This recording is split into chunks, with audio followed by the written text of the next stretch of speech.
Good evening. It's February 5th, 2025, and welcome to the Warrant Committee. Karen, could you call the roll? Sure. We have Tom Caldwell, Steve Rhines, Lori Connolly, Liz Dillon, Jay Fundling, Andrew Coe, Macy Lee, Peter Mon, Julia Maxwell, Brian McGuire, and on Zoom we have Ron Sia and Judy Steele. You have a quorum. Thank you. Let's get the meeting going. I want to thank everyone for being here this evening. We've got a great in-person presence, so thank you. Just to start out, there was a school committee, finance committee meeting this morning. I'd like to thank all the members of the Warrant Committee who attended this morning. I appreciate that very much. Appreciate the information the school's sharing with us and the time you take out of your personal schedules in the morning to head over there. So I wanted to thank the members of the committee who were there. So tonight, in terms of the meeting, we heard from we had a long meeting with the planning board. We reviewed some of the 3 articles, or essentially 2, but we've reviewed the 3 articles that they have prepared for the special town meeting in a couple of weeks. And I'd like to have a conversation about these tonight. Maybe not so much the overlay. Surely we can entertain some conversation about that if the members would like. But I'd like to really start off with some of the big issues. And I think it's that the ADU and the site plan approval. And I can talk a little bit more about that. But there's one issue that's come up, and it's how we're addressing restaurants and other establishments in the town with the site plan. And there's a little higher scrutiny in the site plan for restaurants. And I'd kind of like to have a discussion about that and kind of see how we feel about the different standards applied. And of course, the planning board taking a little stricter stance with some of these commercial establishments in the business districts and why they're doing it. Are they good? Are they bad?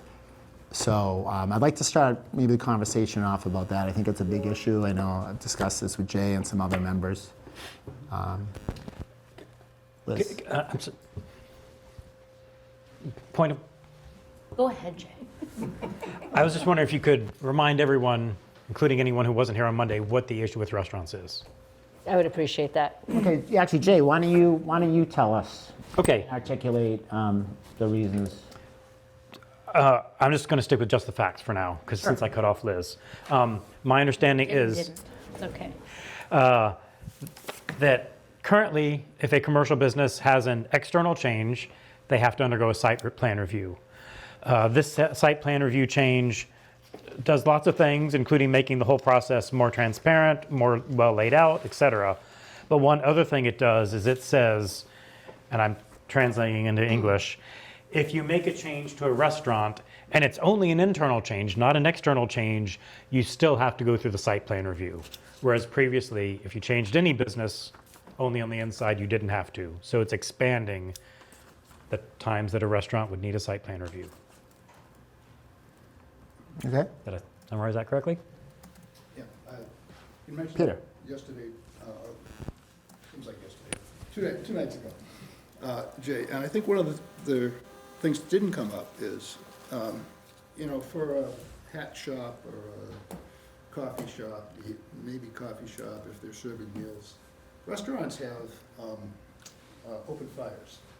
They have gas lines. They have electrical units, and if they're making moves, even location of changing the bar, you've got egress issues.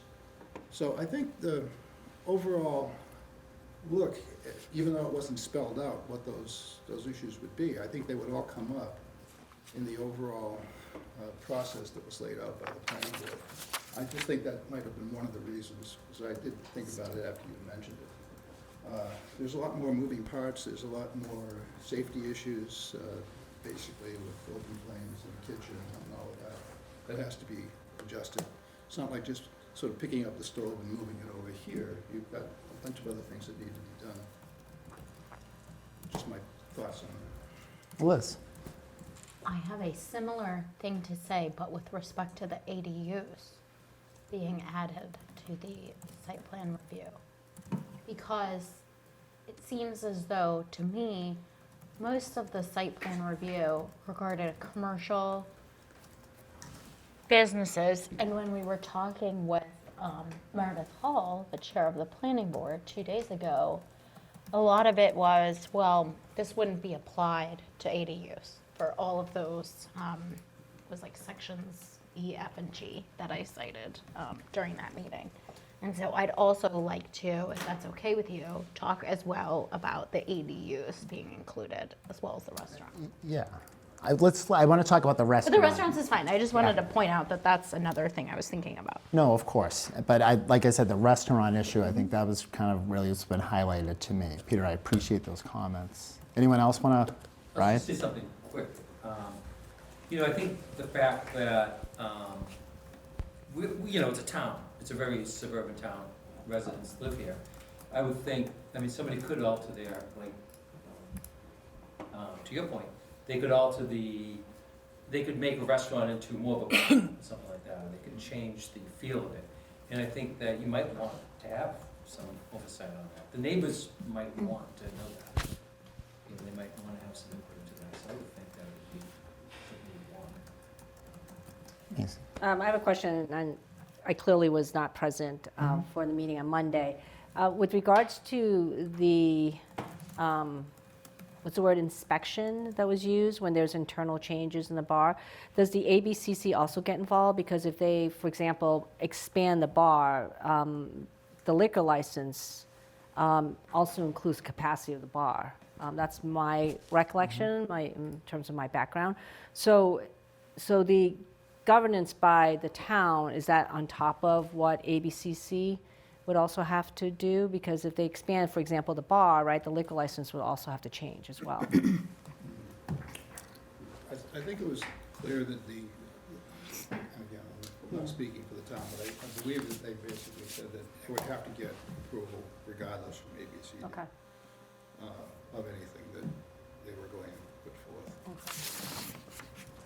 And that's how I interpret the situation. It's just another level with the Alcohol Beverage Control Commission. Okay.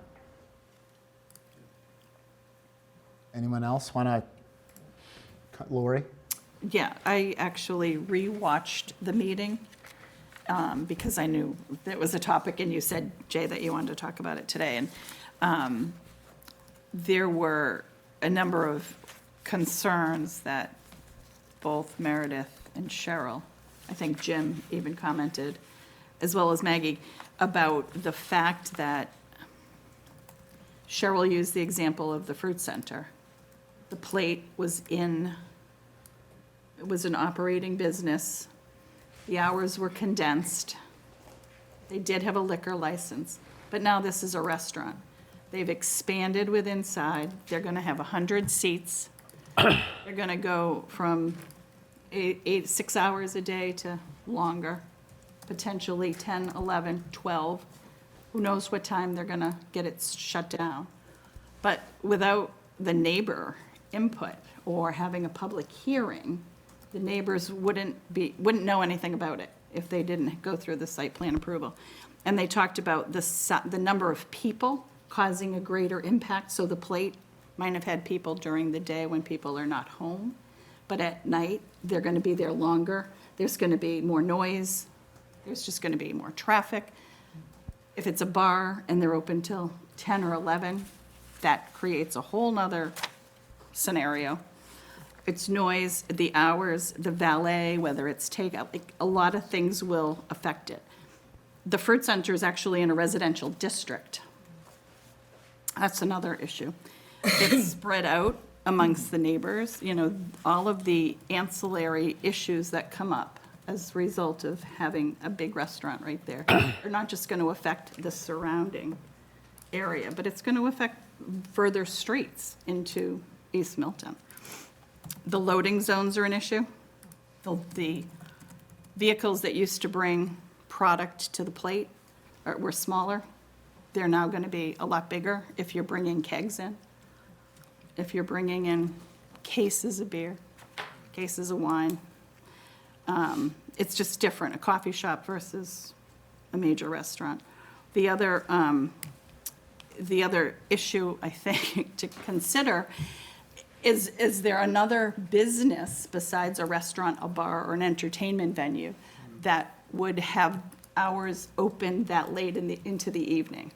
Most other businesses shut down earlier, so the impact is less. But if you're going to have a place of business that's open until 10 o'clock at night, maybe we should be adding another caveat than taking out restaurants. I think all of those reasons. And I mean, I don't know who watched all of the planning board meetings when they were discussing this, but it was not done in one night. Because I listened to many nights of painstaking zoning discussions with the group. And I think the fact that the planning board, unanimously voted for it, town council has approved it, says something. So I would fully support the language as written. Jay? I think you brought up a great example, the Fruit Center. Now, there are some reasons why the Fruit Center project is covered under the current bylaw. One is because they're in a residential district, as you said. Another is because they are making external changes. So, but that's still think of an example very much like that, but in a business district and only making internal changes. But let's say they're changing their hours. Let's say even though they're not changing the outside, let's say they're expanding their seating in some way. I think we still want to ask, okay, what's right? Because right now, I mean, it's been multiple days. You're right. It's been a long process. The other restaurant closed, I'm not sure when, in the summer, in the fall. So we've had a restaurant space that's been sitting empty and will be sitting empty for several more months. And is that what we want as a town? I mean, it's a balance. It's a balance of making sure everything's done right as much as we can on one hand and supporting businesses on the other hand. So if you got a restaurant switching out for another restaurant, Indiana Jones swapping one for the other, do we want them to have to go through this process, or do we want to make it easier for a new restaurant to come in? I think that's the question, and I'm not sure what the answer is, but it's a trade-off. And did I have another point to make? It's just, not all. A lot of people say, let's have more commercial development in this town, let's have more commercial taxes in this town. Let's not make it too onerous. And as far as it being approved unanimously by the planning board, I like the planning board. I like every member that I know. I trust them. But the planning board voted to give the planning board more responsibility. So, great. I think they have the best intentions at heart. But we are an outside force looking at them and saying, should the planning board have more responsibility or not? So I'm not 100% on one side or other, but I think there is a trade-off. That's a lot to unpack. What I would, for me, there was things that was missing in there that I heard, things that I thought were good. They were putting some better handles around the process, right? They have provisions in there that would trigger, like the ZBA, for example, right? If you put a bar in there, now they need more oversight. That's a good thing, right? You want more folks that are trained to do that, to look at it. I think, things that were challenging for me were consistency of planning no consistency around signage. I didn't see anything about signage in there. That's a big deal. If you think of Sovereign Bank, when they were pushing new lighting in there recently in East Milton, it varies from the rest of the lighting that's in the town. Probably has some consistency there. You go to areas like Lexington or Hingham, there's consistency in their area there. I thought that was that. But I'm encouraged that they're making steps in the right direction to do the right thing. They've reviewed it and they're approving it. I mean, it's as it stands. I mean, it is editable, right? We can always bring it back and work on it. I think this is a good first step. It's more than they've had now, and I would support it. I think hopefully they'll continue to add oversight to these ideas. I think it's necessary, personally. Like member mentioned down there about valet parking, right? We know that there's been some times where that's been a miss at some of the locations. Enforcement is always something to be good there, so that's what I got. Thank you, Steve. Judy. Judy.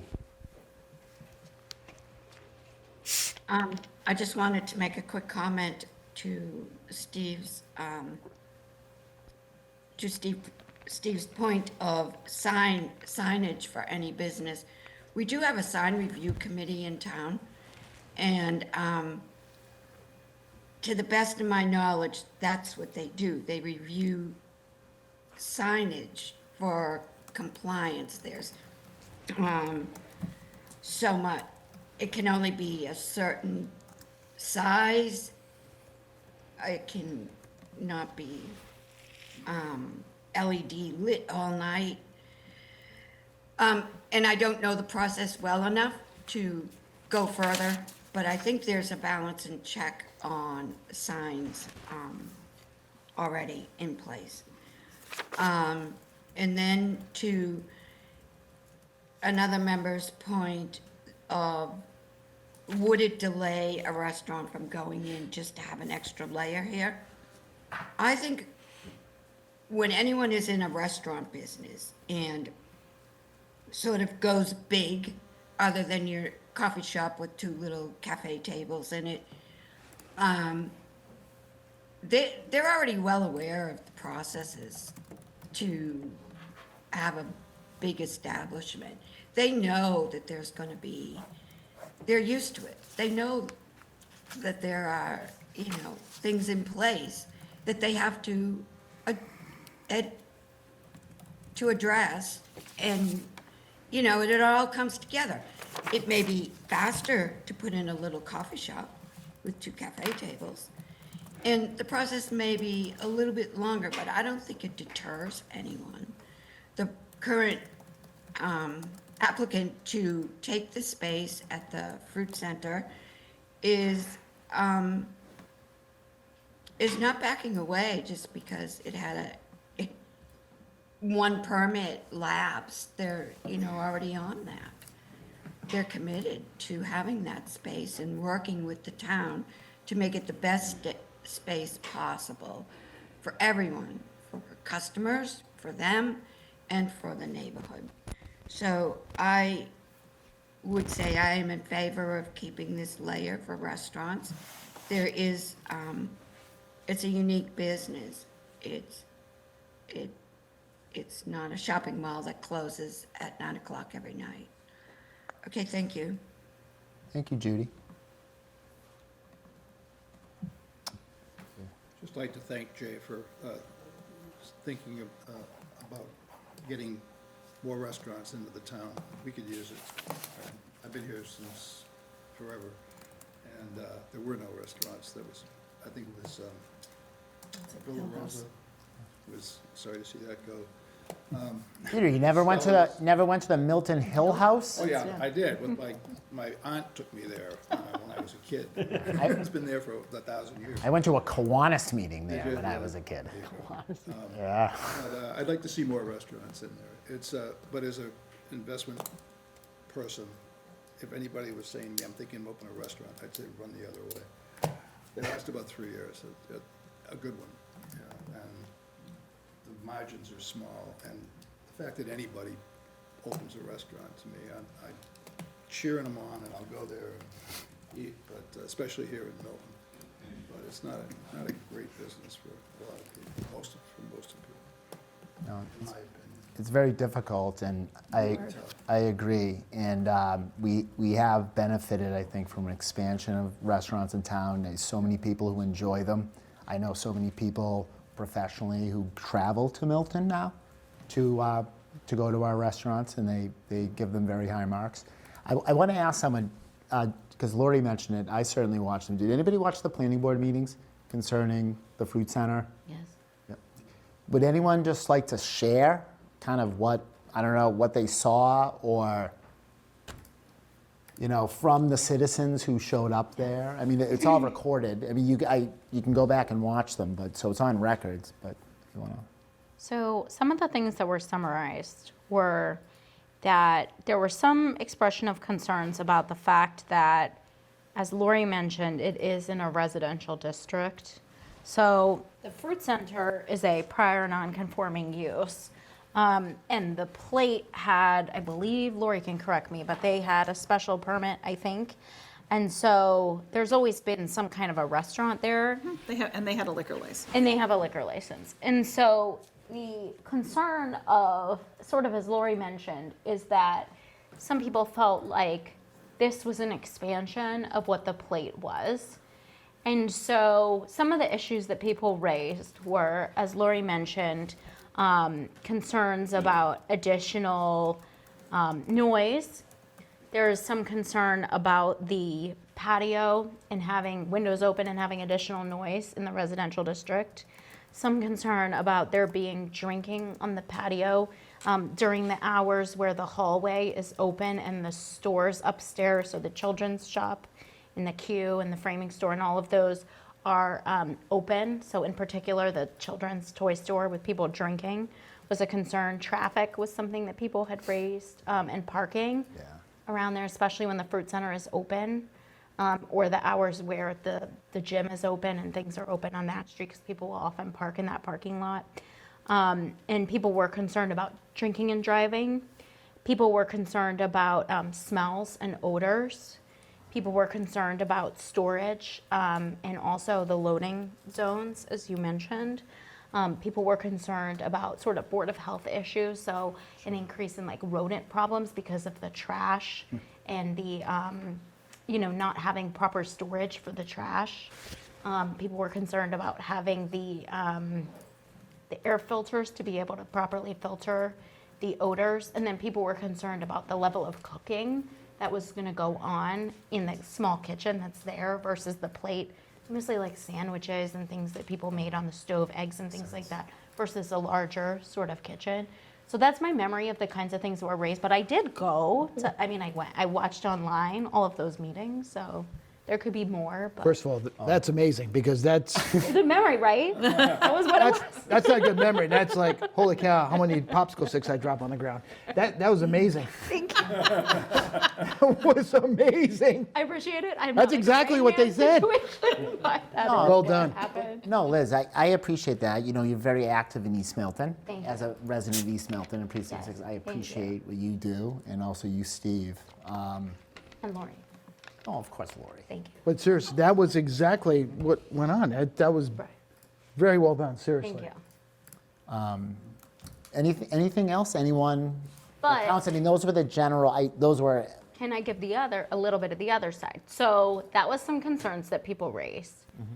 A lot of that was addressed during the meetings. So I'm not saying how I feel, right or wrong, right? But some of the things that were talked about was that maybe limiting the hours that the bar part was open, the patio bar part was open to only when the children's, like the nutshell is closed.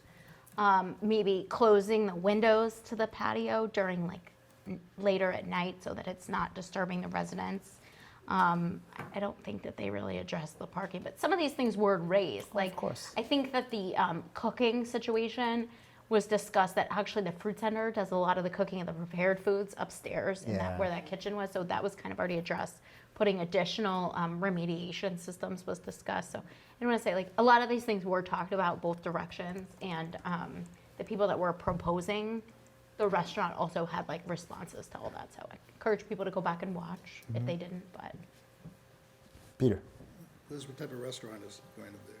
What's the bar restaurant? Say, the restaurant was gonna go in there, it's like a Mediterranean restaurant, Like a tapas. like a tapas, and then there'll be kind of a bar in the patio, so that's sort of why they built up the stairs, but they would still have that elevator access, so.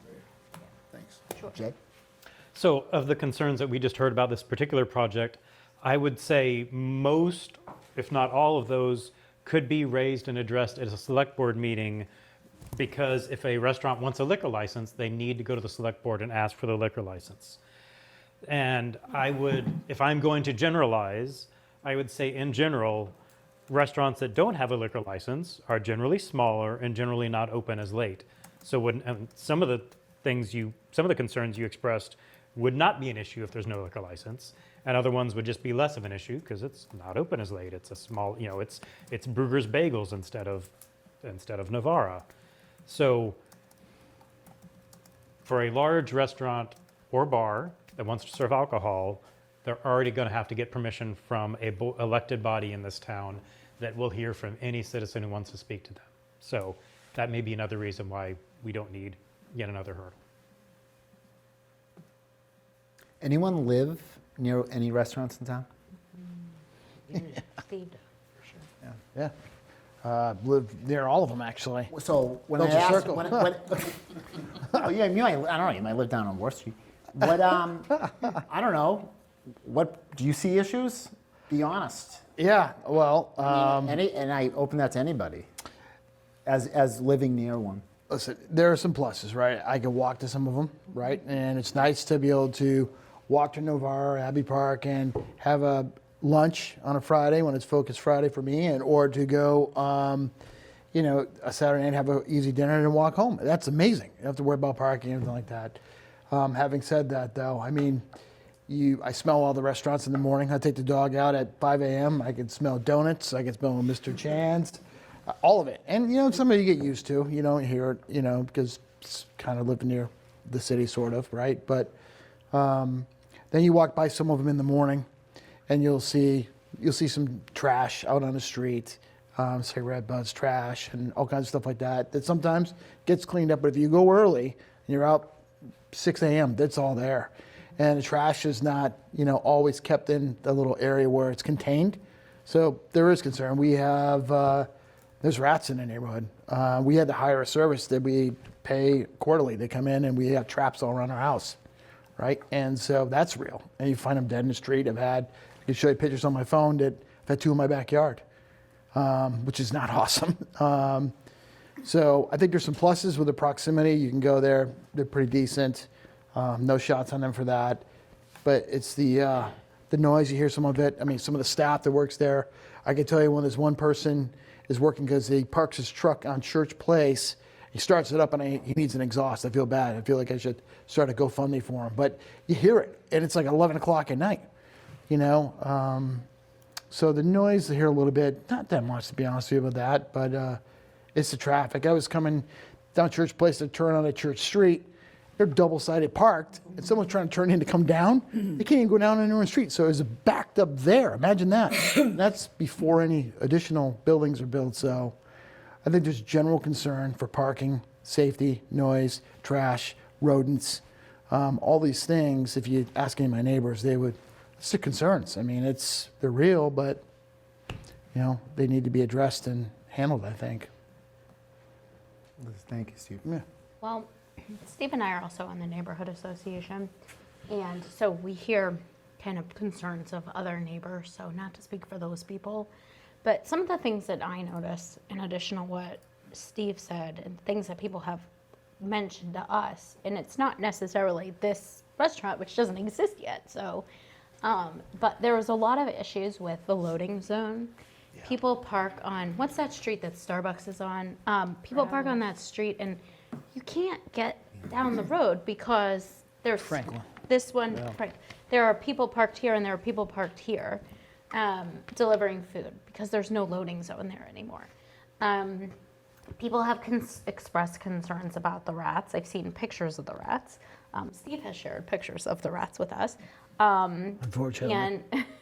And the main thing is the blocking, I think, that people have expressed to us is the blocking of the roads. And I've seen that a lot. So when people have their deliveries.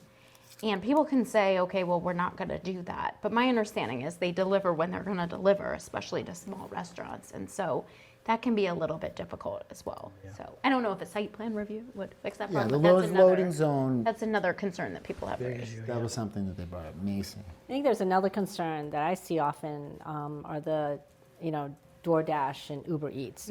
Yeah. They crowd Adams Street, right near Player Bowls. That whole area, it's, if you go down there between 11 and 1, and when I telework from home, sometimes I'll go and grab lunch, and it's impossible. It's everyone's double parked. It's like driving in Boston.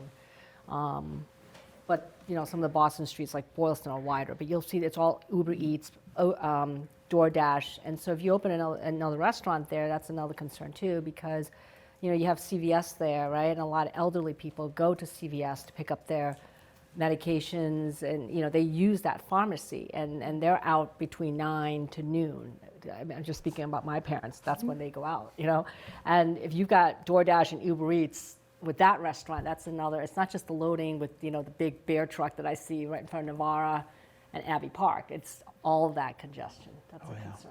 That's a good call. Because people don't want to pick up their own food anymore. So they use a delivery service.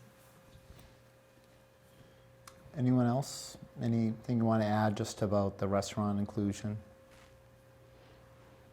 I could just do nothing but echo what everybody said, but I think the biggest thing is parking. You can't, it's almost becoming like Dorchester, East Milton, which is probably what people get frustrated with is, on Friday afternoon, if you're in Quincy, which sometimes Friday afternoon, just coming home, it can take me 20 minutes, 30 minutes sometimes. It's insane, the line of traffic that's there.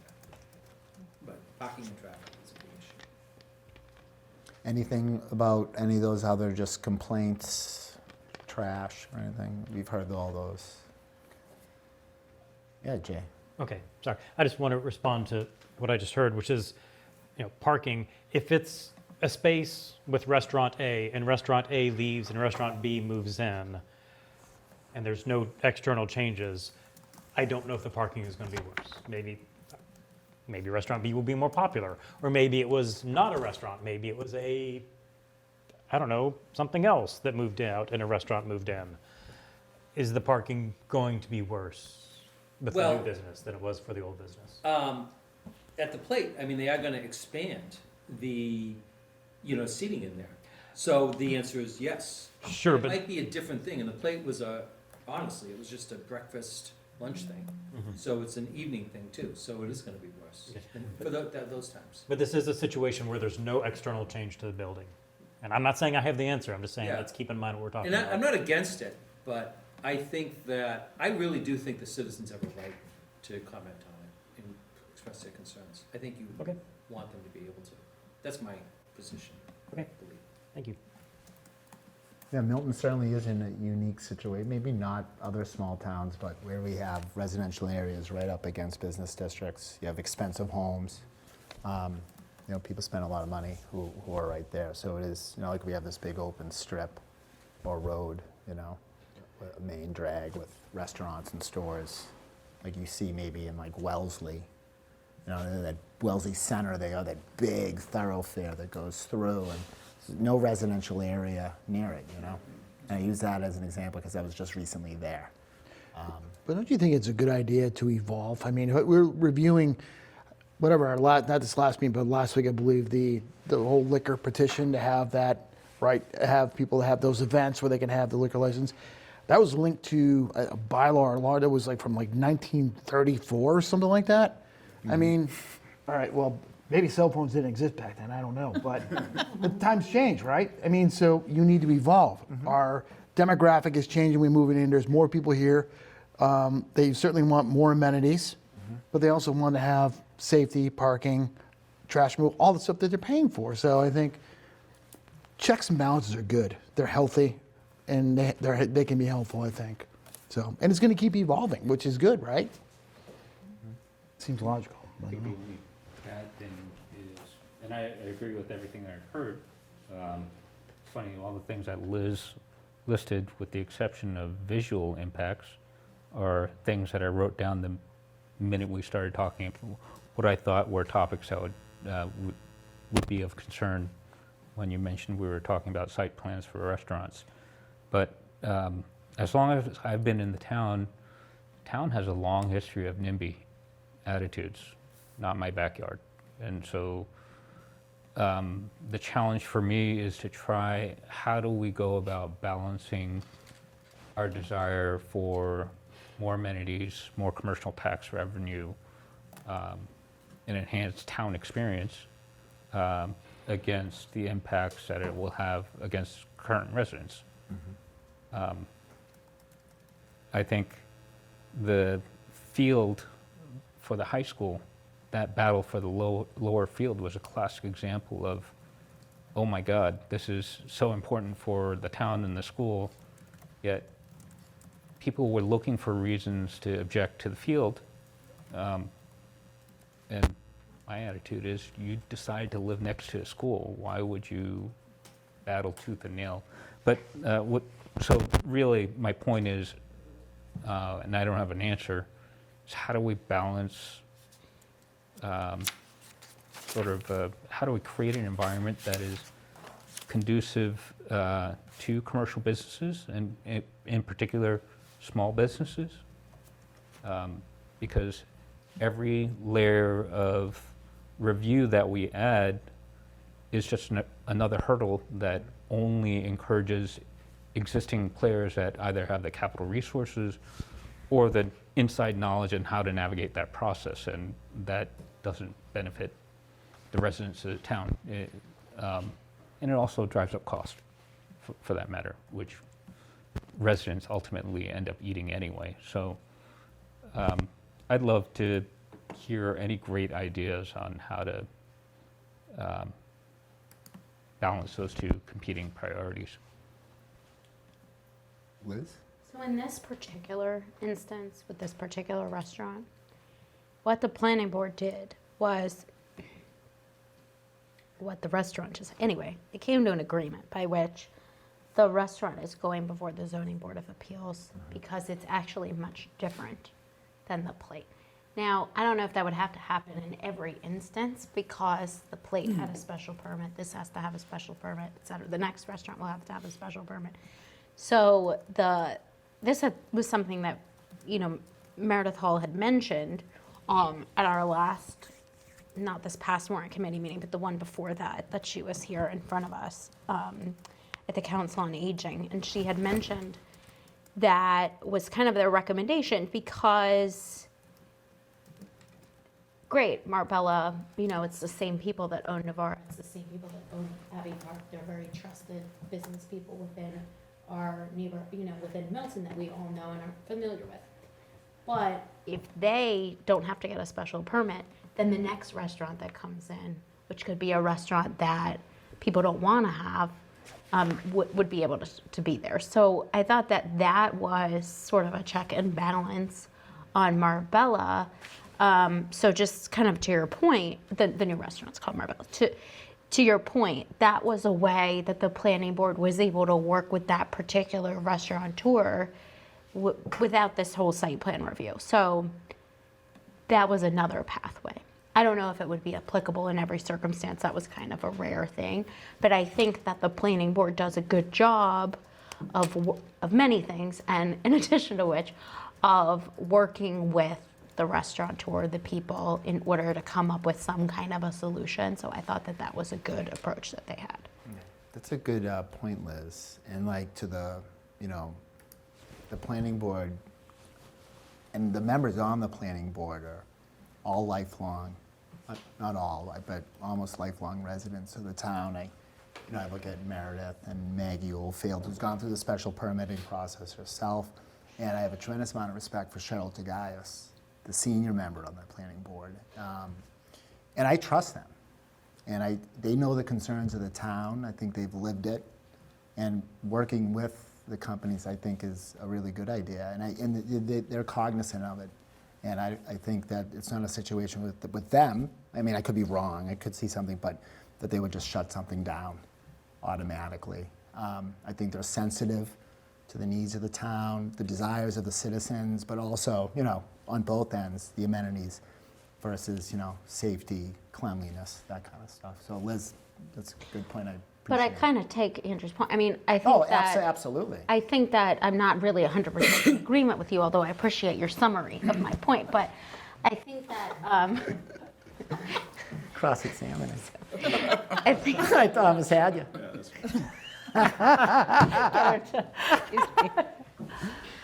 That's right.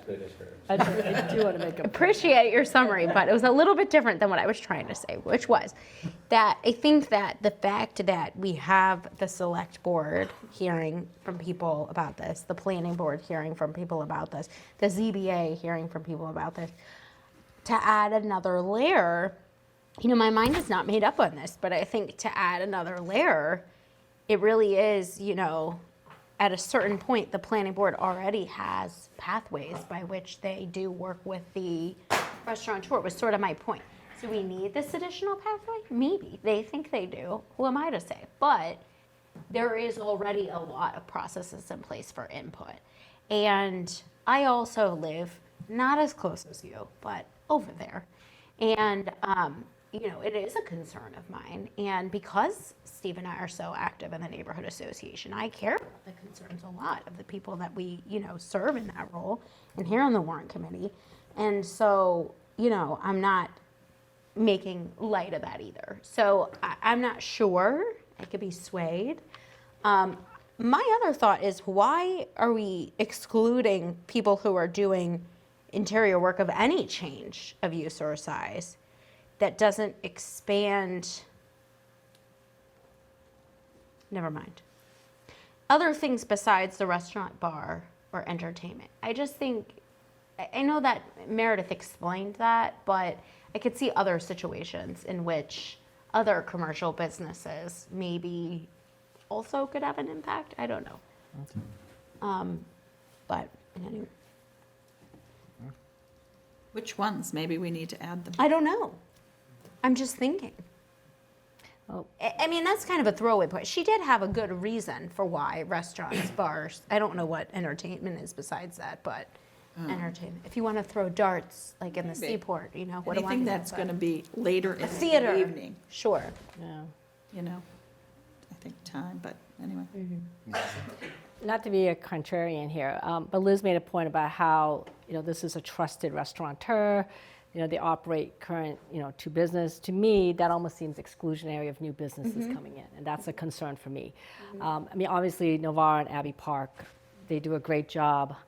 They've been around for a while, but I don't think that just because they have these two businesses, I hope Vance isn't watching this, that he should also open a third restaurant. Not that he shouldn't, but I just think that we should be open-minded to allow for other businesses to thrive in this town, because Milton, in my opinion, has a history of keeping things familiar, and I don't. I'm That's not. well said. I'm not all about that, because I think we should have an open mind for other new businesses to try to come in and add to the diversity, particularly small businesses in this town, because we do live in a diverse community. And the businesses that are currently here are not diverse at all by any means. So, sorry, Vance. He was great, hired my daughter, but my thought on small businesses. Liz? Well, and further to that point, I think, is that, having these additional sort of the site plan review might discourage smaller, locally owned businesses. So, or new restaurateurs.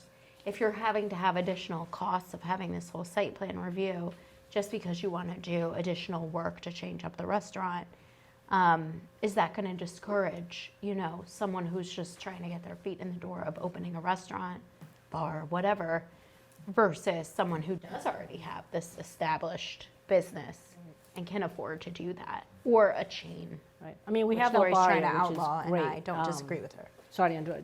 They're great, but they don't have a liquor license. That's the big difference in terms of that type of business. But those were just my thoughts. It's not changing on the day. I think they're great. El Barrio? No, I think your thoughts were good thoughts. That was, El Barrio's yeah. great. Yeah. Any other thoughts from anybody just regarding the restaurant issue? Jay, do you have anything you'd like to follow up?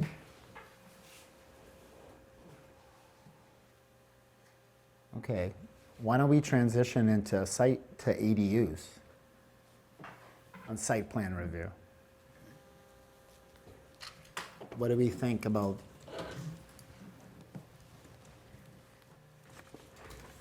Is that in the paperwork? Accessory dwelling units, okay. Are there any, Liz? Okay, well, since I'm the one that brought it up, I have two thoughts about it. So one, if you look at sections F, which is review standards, G, site design standards, and H, which is general building design standards. Okay, so a lot of these things really relate to, as Meredith Hall said in our meeting, more commercial uses than an ADU.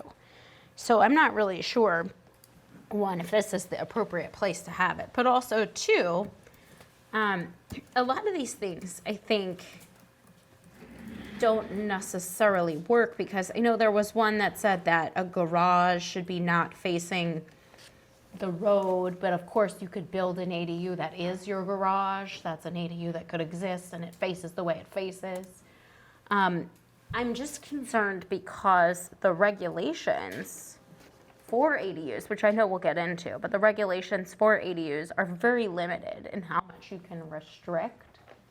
And so I know a lot of this says they will consider, they may consider, they shall consider. And the general building design standards, you know, some of this I don't think really would apply. So I can go through them all, but I'm not going to bother because we did that the other day. But I'm just not sure, because it seems to me like, one, it's much more for commercial use, all of these E, F, G, whatever I said.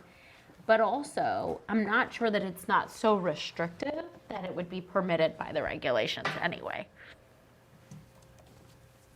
And so I'm not against having site plan review for ADUs, but I'm just not sure that these three sections should apply to that. Anybody have any thoughts?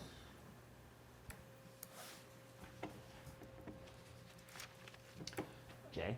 Yeah, when I read the ADU regulations, it says, there are a couple double negatives that I'll try to cancel out, but it says, you can have a site plan review, but you can't have a site plan review that is not clear and objective. And, you know, we're replacing a one-page vague site plan with a 7 or 8 page more specific site plan.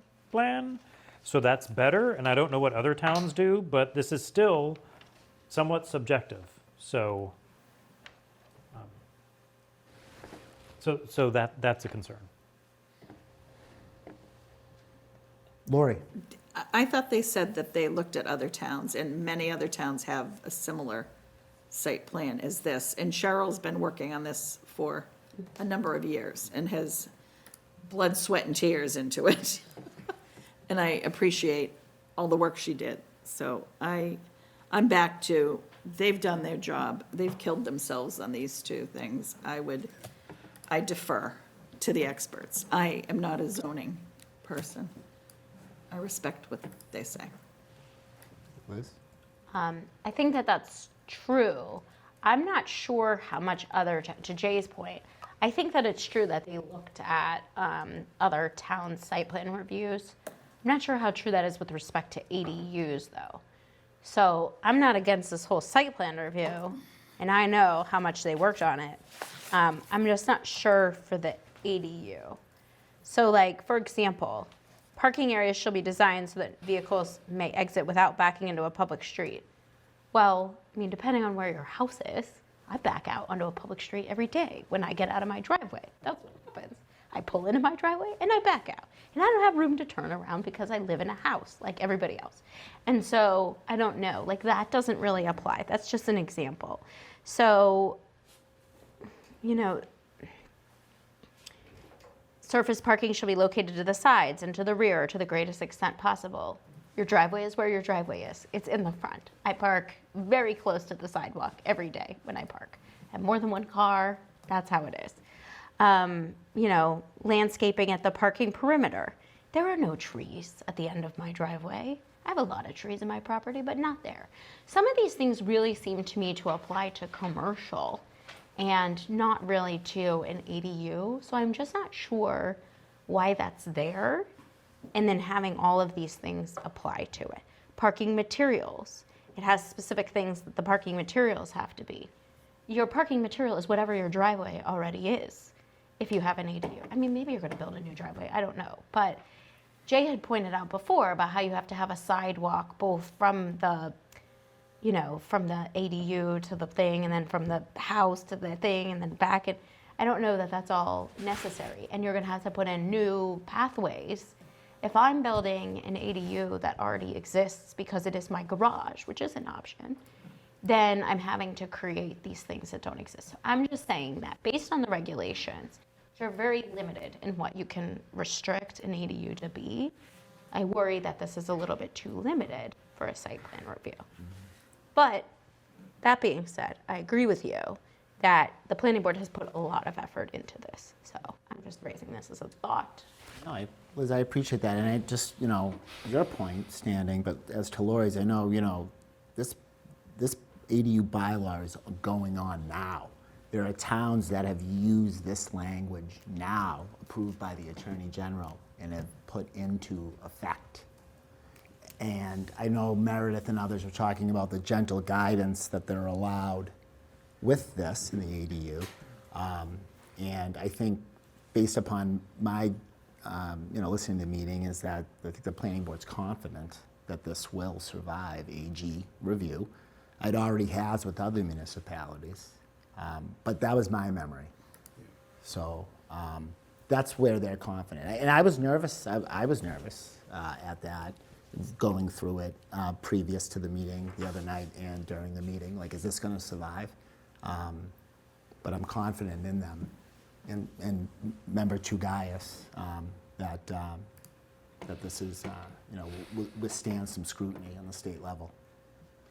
But anyone else have, just on to Liz and to Jay's point? Ron? I just have a general comment here, and maybe it's to how I look at government, but I personally prefer less government and less restrictions and less, impact on my autonomy or as a citizen. But I also know we live in a community and we want certain standards, right? So that's where I don't really get into the details of what these experts are supposed to be telling the town. I don't think that's I can't opine. But I just think about, do we want more or less? And I'm also split. I feel like a lot of folks are, we want them to do us right, but we don't want to slow down business. We don't want to stop people from building ADUs because we do want more housing. Like, those are good things, but we probably want them to do it right. And I would just say, I agree with Lori. Here, I would just think, if the planning board's already committed to this and they've thought through, a lot of these clauses, I would defer them. We can always change it if we find that they're overly restrictive language. I'm sure they have to live with it. If the people are complaining all the time, I'm sure they will decide not to enforce certain things. Yeah, and I know, this is what you don't want to hear. Like, if there's a problem, it goes back to town meeting, comes back to us, and we got to redo it. And, I think they had thoughts of that. And I think their trust is what has, other communities have already passed the sniff test. So I think that's what gives them the confidence in bringing this forward, so. Anyone have any? Yeah, I read the state law, and the state's really pushing for ADUs, they really want them. And it's very restrictive, what we can do, so I think this is I trust the planning department on this. Yeah. But I think that you also, we all live in a community, and we moved here for a particular reason, and we like the feel of Milton, I suspect. And we probably want to see some, as reasonable as possible, ADUs, like nobody wants to see it everywhere. It's also gonna affect, if you're near a T-stop, it's gonna affect the parking too, just so you know. That's another thing. You don't have to have, if it's within half a mile of the T-stop, you don't have to provide parking, so they're gonna park on the street, so that's gonna clog up more, that's gonna be a problem too. So, I think there's some state issues with this, but I think anything they can do, I think the planning department, I trust them on it. Try to control it. Thanks, Mark. Karen, is Allison on there? Can you promote her? I've tried to, she keeps declining. Did she ask you? Yeah, she just. Allison, I'm gonna invite you to be a panelist again. No, she's declined a few times. Is there anyone who had? I'm just going to second I lost Lori, track. just a second. Jay, you want to follow up to that? Yeah, I do want to follow to what Lori said. I'm a huge supporter of this article in general. I'm going to vote, however we work out the details, I'm going to vote for it tonight. I'm going to vote for it at town meeting. I'm going to encourage everybody I know to vote for it. So I'm a big fan of these in general. It's just the, little detail, or a couple items that we're talking about now that we're trying to figure out. And when it comes to ADUs, I do not, some people said, we think this law will pass scrutiny with the AG, and maybe it will. I have no reason to question that. But in general, it seems like the idea is you should hold the ADUs to the same standards that you hold a single-family house. I'm looking right here, design standards. The design standards of the ADU should be the same as a single-family house. Dimensional standards, don't hold them to any stricter standards than a single-family house. So it makes me hesitate a little bit to put up this one hurdle for an ADU that's not there for a single-family house. And also, when we were talking earlier tonight about the restaurants, somebody said, well, if we get it wrong, we can change it. I think if we put in here that ADUs are covered by site, what are we talking about? Site plan approvals, that's never going to go away. It's never going to be taken out, ever. But if we don't put it in now, we could put it in 6 months from now if it seems to be needed. So that's my feeling. Judy?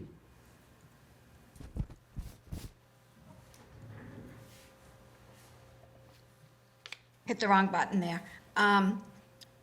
So I don't know the answer to this, and I'm hoping maybe somebody on our committee can have that information. If I had a lot of land and I want to build a house, I believe there are site reviews and zoning concerns during the building process. Or let's just use the memory care unit down on Highland, just as an example of a non-residential building. I believe the same processes go through for that, especially like down at Highland. And they talked about that, how many trees, how many, et cetera. So beyond the basic zoning permits, the permits to build, don't we already do that if you've got raw land and you are building something? That was a question, everyone. Yes. Okay, Brian? You have to do site plan review for a house, is that the question? Yeah, in other words, if you have raw land and you're building something, Yes. be it a single-family residence or something like the memory care unit going in down on Highland, isn't there already a plan for site reviews in those circumstances? Yes. So, if you were to forward that thought, I don't think there is. For a house? Not for a Site, single-family house. site plan review? The building department will review. Yeah. Yeah, but not this site plan review process specifically. No, I'm sorry. Judy, you were going down. I just wanted to make sure you weren't making another point based upon that point. no, I was just wondering, how,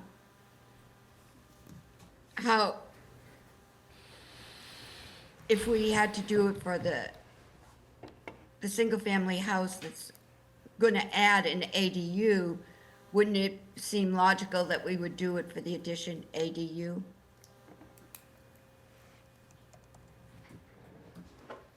Anyone?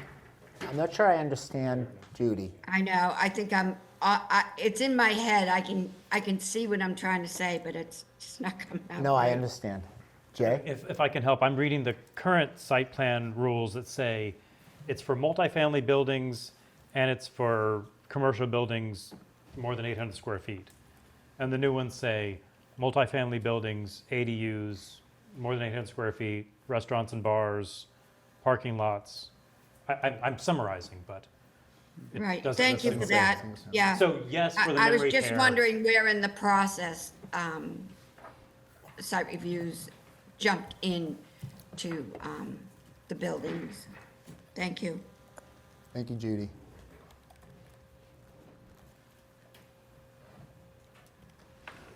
Anybody have any other comments just about the ADU inclusion in the site plan proposal?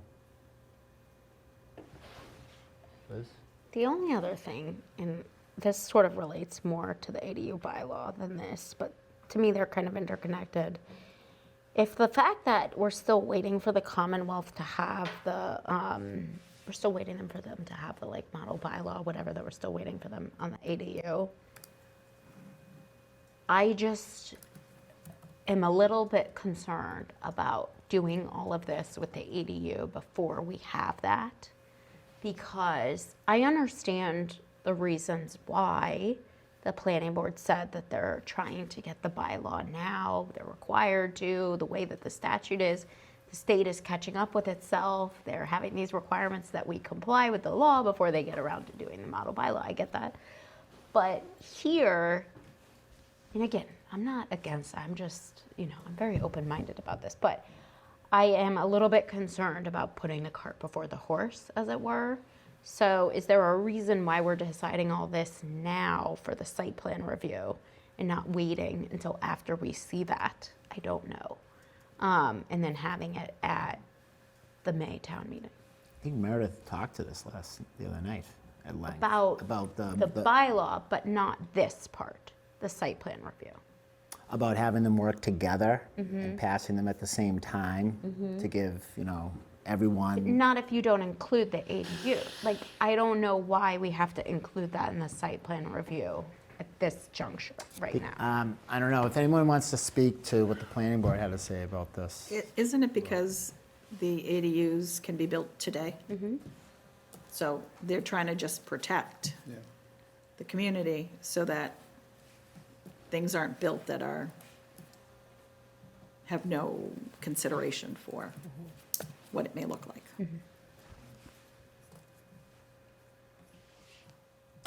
That was somewhat my understanding, and if it needs to be changed, I think that's why they were gentle on the language. I know they took some stuff out of the ADU. They were requiring like one person per bedroom and like some other stuff that I know would not have withstood any type of state scrutiny. So I know they did a lot of work on removing a lot of things that they had in there that probably would not have flown. And they removed some of the shall language to suggest, we would prefer things like that as opposed to requiring them. And I think, other communities are using this right now. Very similar language with that gentle guidance, I think, as opposed to requiring. So like that's just my recounting of the issue that was raised. I'd like another, Peter, please. Yeah, I heard the same thing from them, and I was very impressed with what they had accomplished in getting both of these together.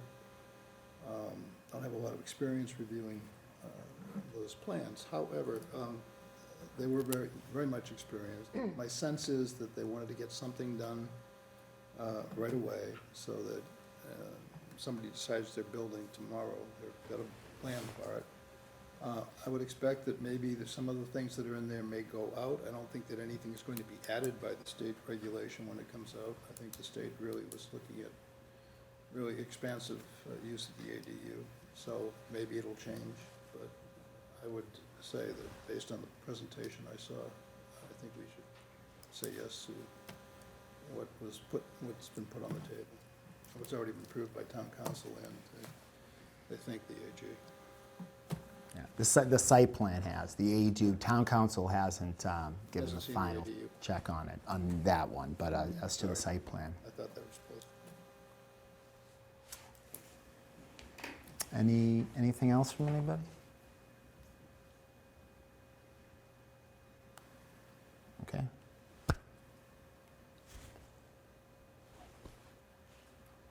We can move on to the ADU bylaw now. Would like to discuss that. Not approved by town council as of yet. Approved unanimously by the planning board. And as indicated, these were from HLC.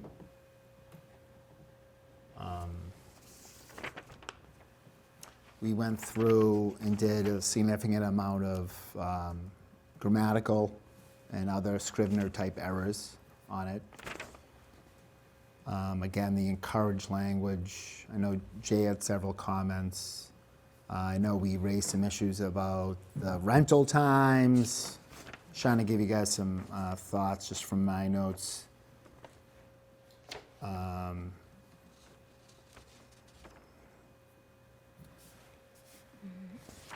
Anybody want to speak I do. to this, Liz? So, I really appreciated the kind of interplay between the warrant committee and the planning board. And I thought that was really great that we were able to have that conversation while they were here and they were able to vote on it so that we could kind of make some of these updates. I thought that was very productive. And that rectified all of my concerns because all of the language where it said, so in particular, I had said that one of my concerns was this design standard D1 that talked about the exterior modification shall be architecturally compatible, complementary color palettes, exterior finishes, window types, because now it says is encouraged, and before it said shall. And a concern of mine was that that shall language would be rejected by the Attorney General because I can put an addition on my house and it can have whatever kind of window type, roof pitch, exterior finish, and complementary color palette that I want. And it could look ridiculous and not have to match the rest of my house. And so for an ADU, there isn't that similar, requirement for my house as they're making for the ADU. Now it says is encouraged to be, and that makes me feel like it's much more likely to be acceptable. And so I really appreciated that, and my concern has been allayed by that discussion. So I thought that was really great and productive. Definitely made a consistency throughout the language. Are there anything else? They spent some time on this. I mean, as we discussed, I have concerns over the 12-month minimum.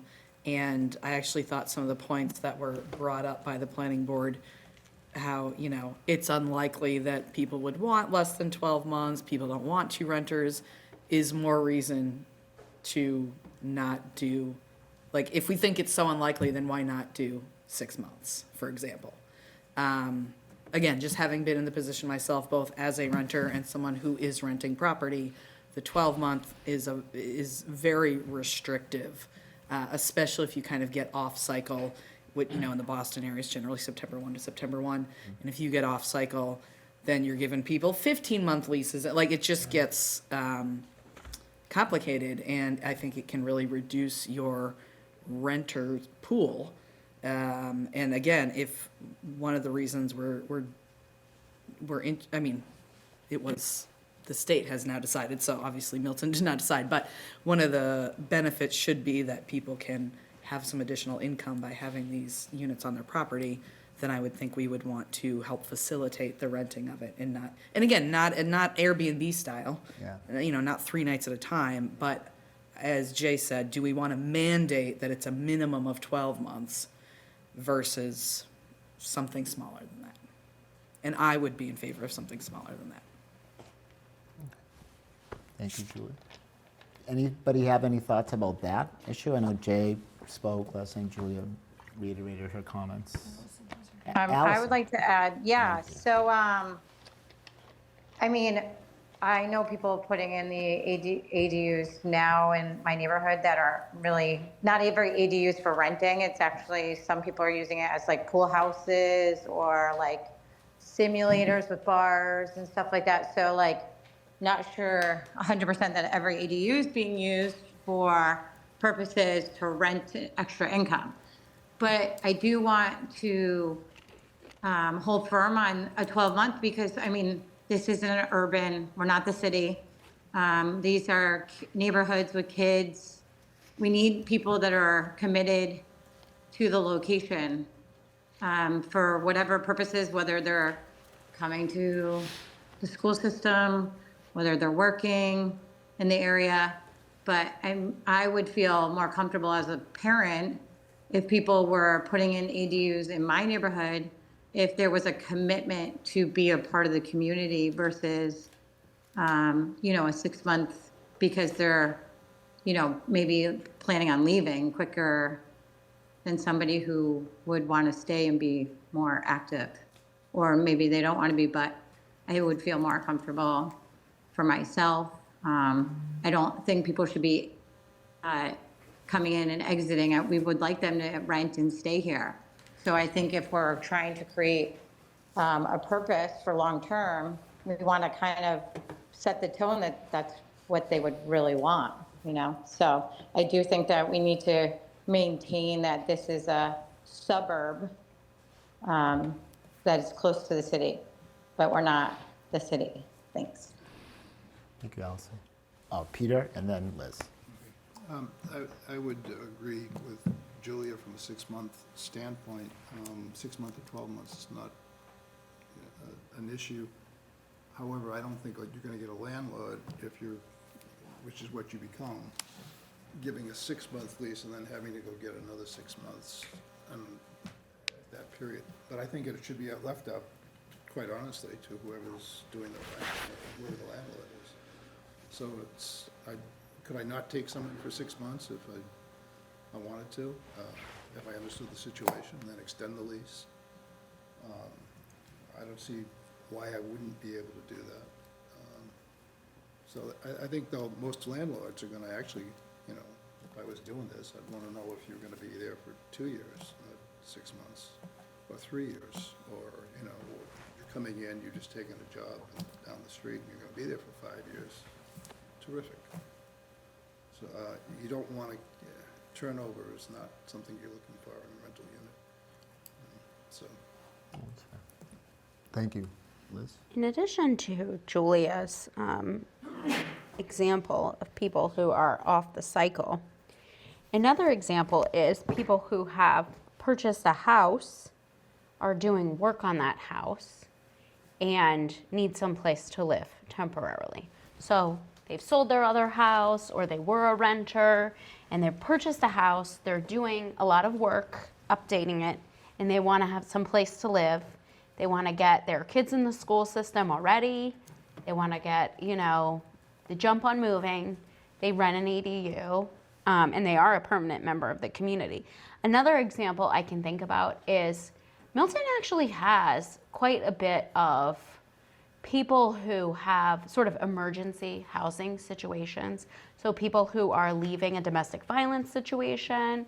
And so there are people who, just kind of going to Macy's point about thinking of the diversity of our residents, there are people who live in Milton and are escaping other situations and are members of our community and do go to our schools. And maybe for them, this would be a great option to be able to have a residence while they reestablish and rebuild their community. And so I'm very interested about not just thinking of the examples of the people that I may know, because maybe I only know, you know, people like me, or maybe other people only know people like them, but really thinking about holistically, who are the kinds of people that are going to be renting ADUs, and are those people who might, for whatever reason, need fewer than 12 months. And so I agree with your point that maybe leave it up to the landlords. But I think we can think of 3 examples off the top of our heads without even really doing a lot of research into it about times when somebody would want to be a permanent member of the community, but would need to rent an ADU for fewer than 12 months. And so I'm a little hesitant to limit someone to that year. Maybe if you say it's encouraged or something like that, or to your point, just leave it out altogether and have it be up to the landlord's discretion, because the person is going to be living on their property. I wouldn't want like some new person to be coming in every month. I take it that they don't want to have an Airbnb verb, like whatever situation. Maybe just prohibit that a little bit more explicitly, if that's the answer. But we'll go in. I'm sorry. No, I understand all the points, and when I think about it from a practical standpoint, the whole point is to avoid an Airbnb type situation, right? You don't want to create a nuisance for your neighbors, or neighbors don't want to have to deal with the nuisance of transient crowd. And when I think about the way it's written today, there's really no real enforcement mechanism, right? Is the planning board going to review every lease that you write? Or if I have a 12-month lease, we make it 20-month. I have a 20-month lease with no penalty, what difference is it if I leave after 2 weeks, or 3 months, or 6 months? And so, I think the language as is probably safe to leave as is without impacting any of the real cases that we're talking about. But the real question is, the way it's written or the mechanism that's in there now doesn't really prevent the situation that we're trying to avoid. Right? Like, the only way that anybody's gonna know that I'm using it for Airbnb is if somebody complains. Or that people are leaving after 3 months each time. The moving truck pulls up. And the only time that happens is when a complaint happens, and so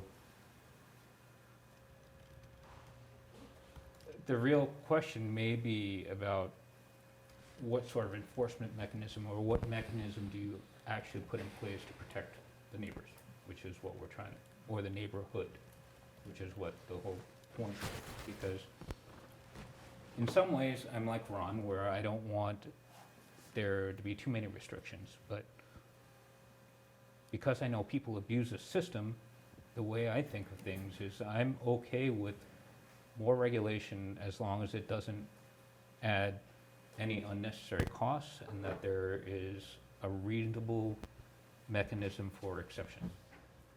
So if there's no room for a sidewalk, but I have a huge backyard, should I be prohibited from putting in an ADU?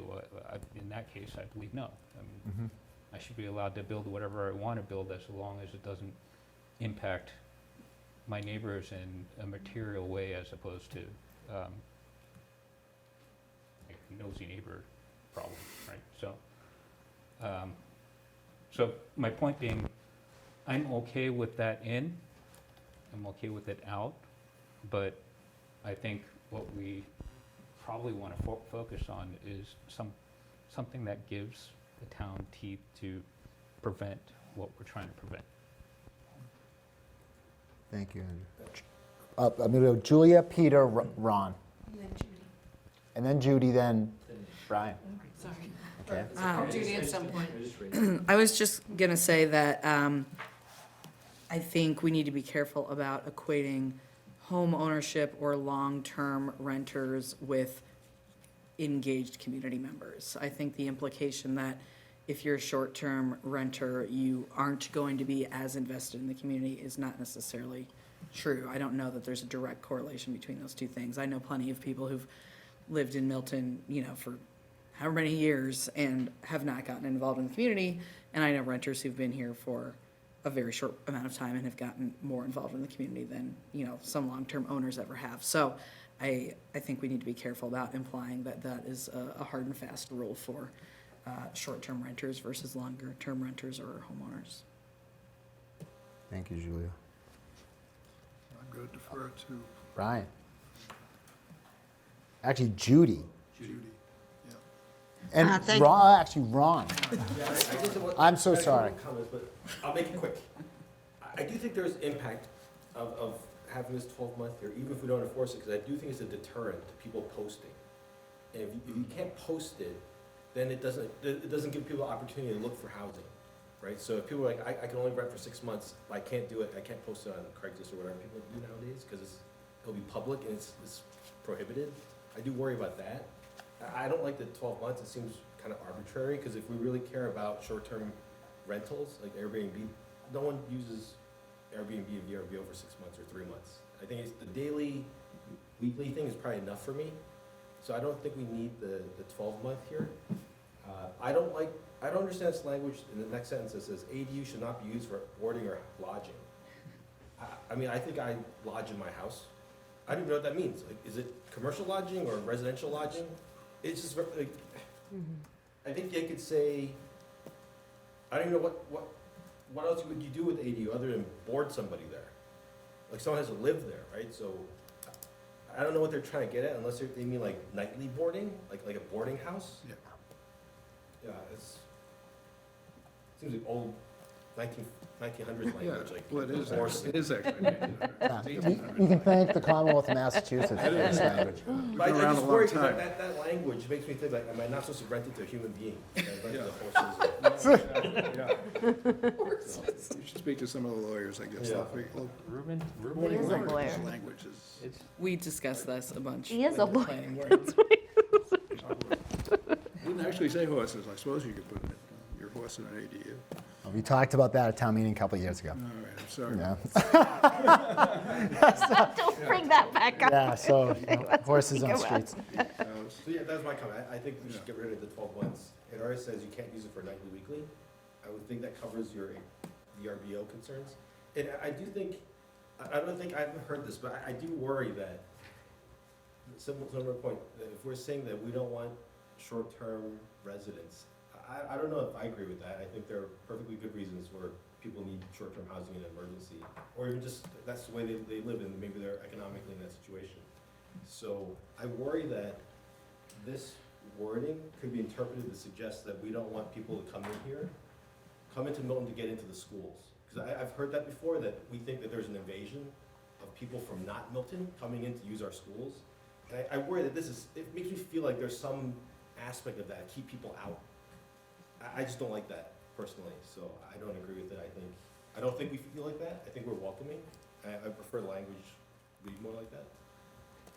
Yeah, I don't think the intention is I don't necessarily think so. directed at I that. feel like it could look like that we're being exclusionary, that we only believe you have to live here for 12 months to be a valid member of the society. I don't know if that's true or not. Brian? Judy? Yeah, Like who? Let's Judy next. but- Yeah, I gave the list and then I forgot it. Judy, Should I talk or not? please do. The floor is thank you. yours. All right, I appreciate. To Julia's point, in a way, I've been a renter, I've been a property owner, and I've been a landlord. Had different kinds of hats at various periods of my life. In terms of being a landlord, even if you were to put a restriction on terms of length of residency, there's a million ways to get out of that. And as a landlord speaking, I no longer am, never will be again. But if I were, but having experience being a landlord, you would draft a 12-month lease, and if you're the person that wants to rent your property, says, I really probably only need this for 9, you just make an addendum that you will release them from the contract of the lease in terms of payment if they do leave at 10 months and don't stay the whole 12 months.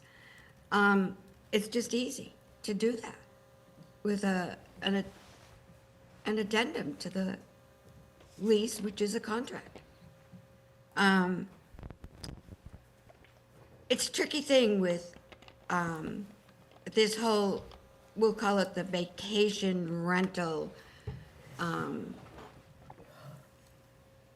that it goes on everywhere in the world, actually, all countries. And it is horribly annoying if you are in a residential area to have I'll just call it VRBO.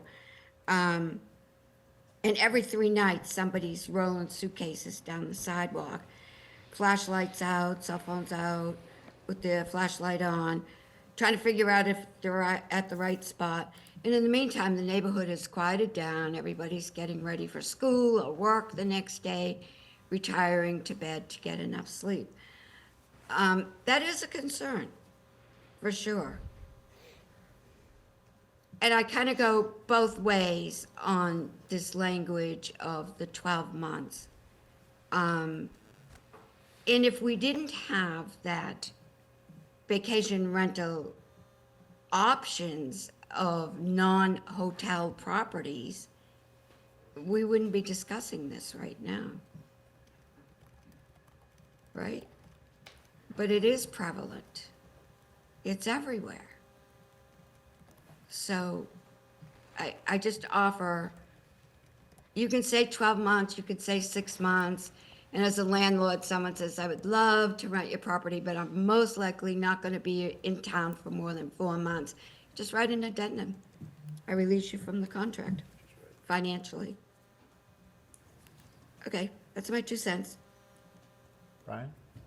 So, thank you. I lived in Milton for 40 years. I rented for like 10. And I always had year-to-year leases, 12 months. The way I read the law is that you don't necessarily have to own the house, the way I read it. You don't have to own, like somebody else can own the house and build an ADU. So you don't even have to live in the neighborhood to do this. And you could theoretically, somebody could say, let's, take this neighborhood and build ADUs, like buy all the houses and build ADUs, and you can do that. And,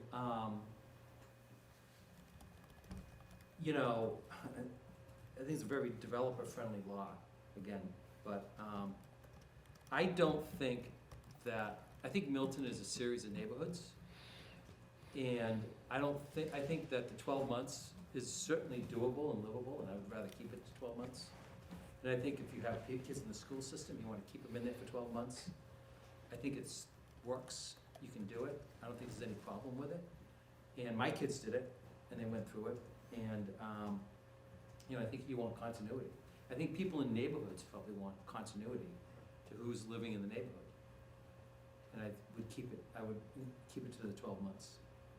That's one thing. The other thing I'd say is, I'd avoid using the language in the bylaws saying encouraged, unless you mean you don't want to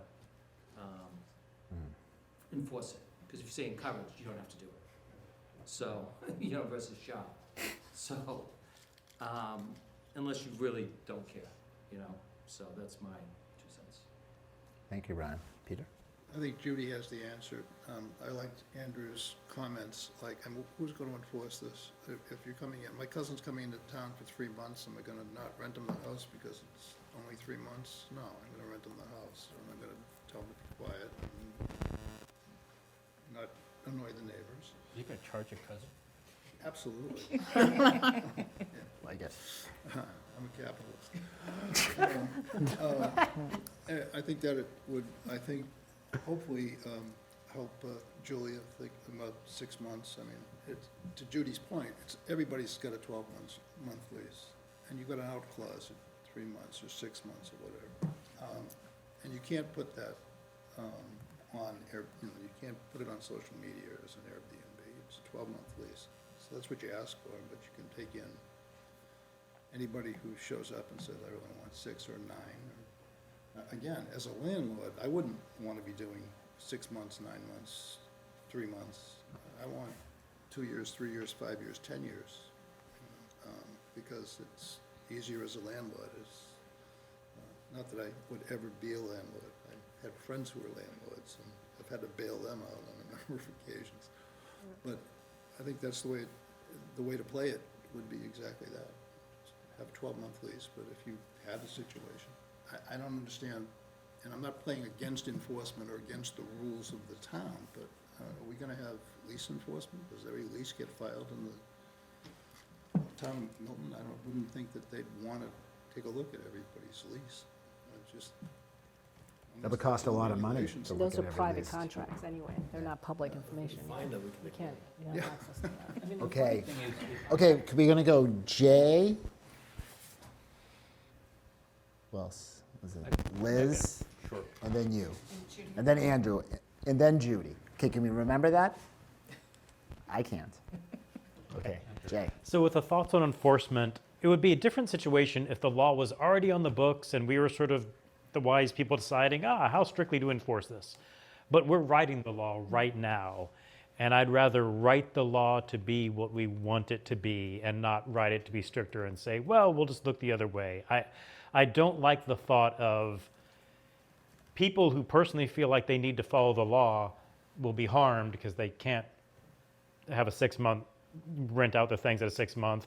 And people who are okay with skirting the law, they can do that.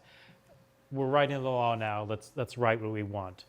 I do want to, I think it's true that we don't want Airbnbs, or we don't want more Airbnbs, I should say. Because I was looking just today, there are Airbnbs in Milton.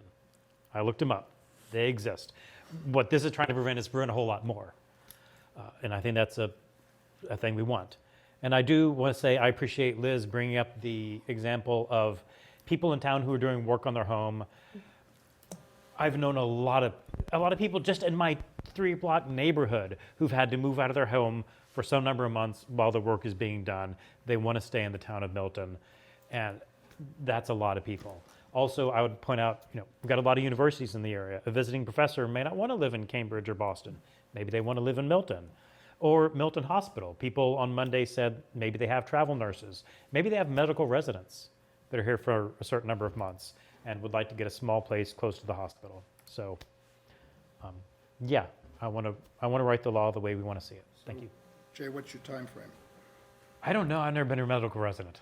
Oh, what number would I suggest? What's the number, yeah?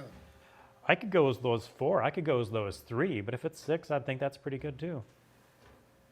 Usually it's a year-long fellowship. if I you mean, do, yeah, as long as it's not Airbnb range. I would think 3 would be not Airbnb range. But Who's next speaking? Sorry. Liz. So I don't think that the plan of having the lease say 12 months would work because this says an ADU may not be rented. It doesn't say the lease shall not be fewer than 12 months. It says it may not be rented for periods of less than 12 months. So I don't want to be warrant committee encouraging people to break the law in advance of it existing. If they want to change it to say it shall not be leased for, and then people want to get around it that way, fine, but it says may not be rented for. So whatever reason that is, if you were to rent it for someone for 6 months, that's different. So I don't think that would work. And I don't really feel comfortable proposing that people kind of skirt what this says as a peddler in the law, as I am, as a lawyer. As one who practices law. Right? Yeah, most of the time. Thank you. Exactly. Me too. Many of it. So I think that this is not a real sticking point for me personally, but I can see this being brought up at town meetings, so I'm glad that we're talking about it. But I don't know that I think that that approach is really the best. Sort of my point. Thank you. Brian? No. You skip that. Sorry. The funny thing is, if I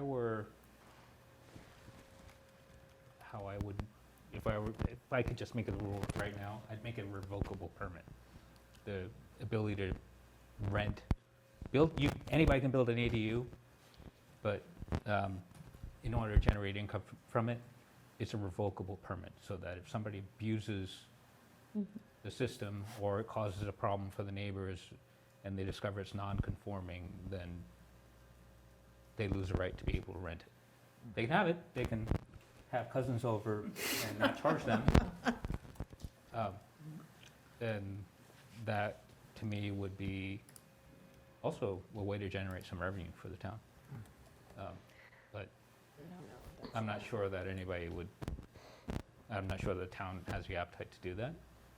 But it would be a revocable right, let's put it that way.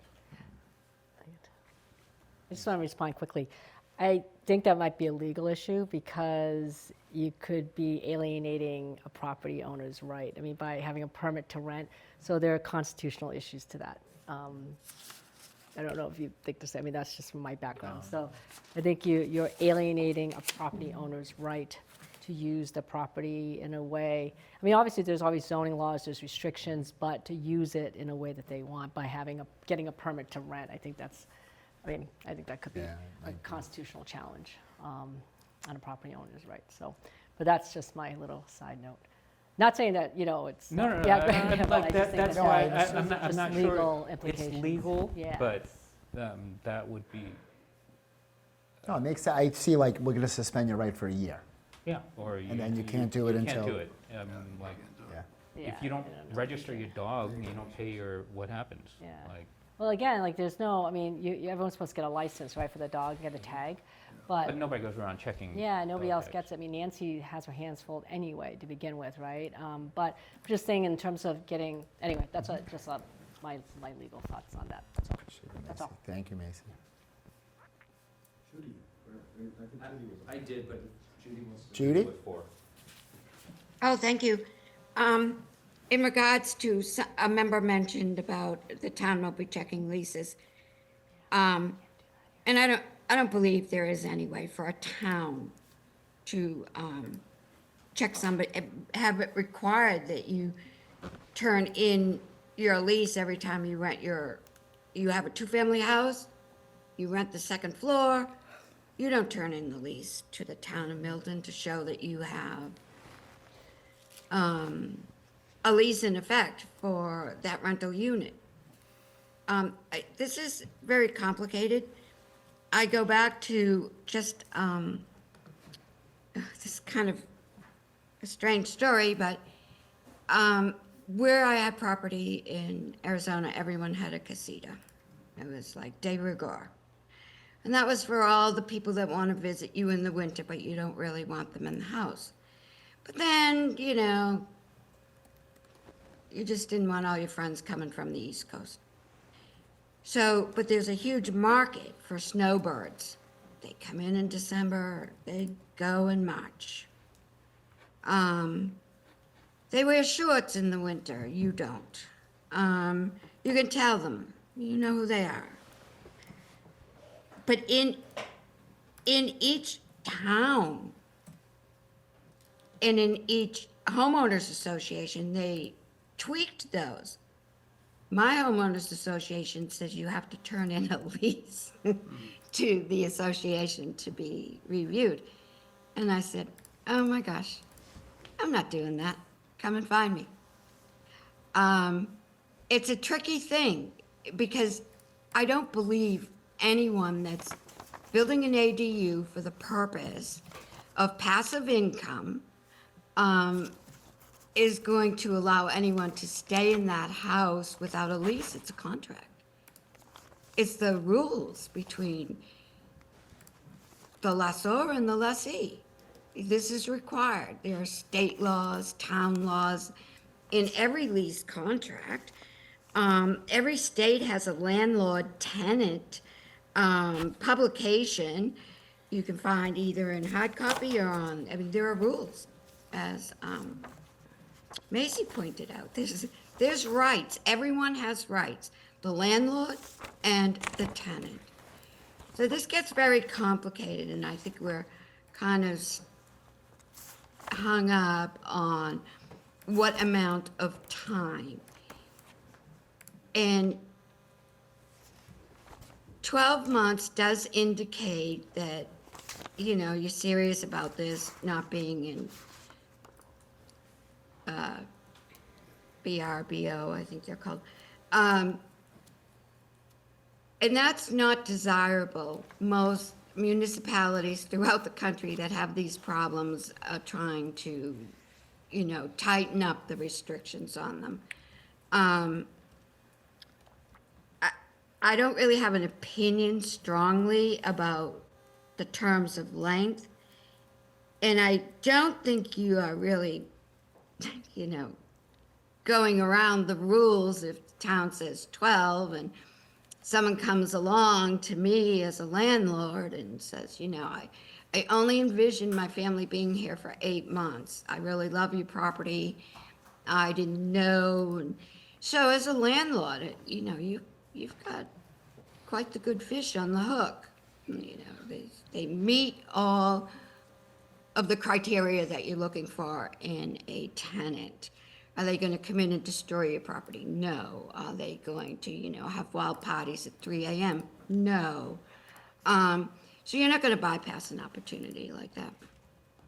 And my moral compass in the past and even in the present says, you are actually helping the community in a way, by having a non-empty property and providing members of the community to have, more members of the community. So, I don't know. I stand not committed to the terms of length. Thank you. Brian? The more I think about this, the people that police it, are the neighbors. And the more I think about this, the more I feel like we should go with the 12 months. Because I think you want people that are committed to the neighborhood.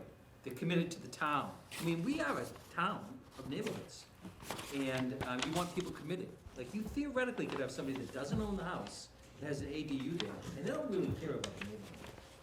But, and you do a 3-month thing, you might get a Harvard professor.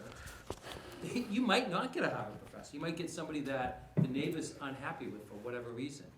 And you could theoretically be dealing with a problem, or the neighbors could be dealing with a change in the character of the neighborhood that they might not want. I mean, it might not be what they want. They want somebody who's there, who's committed.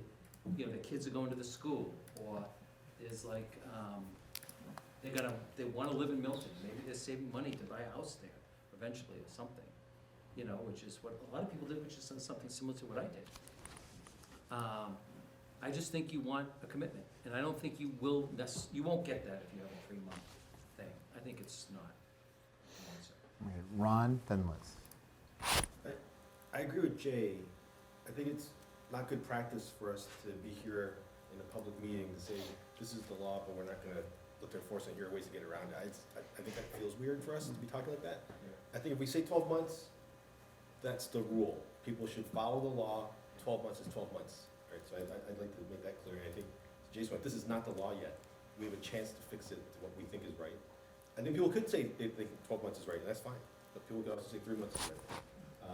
One concern, just a technicality, I think most leases, once you finish the term, it shifts to a month-to-month.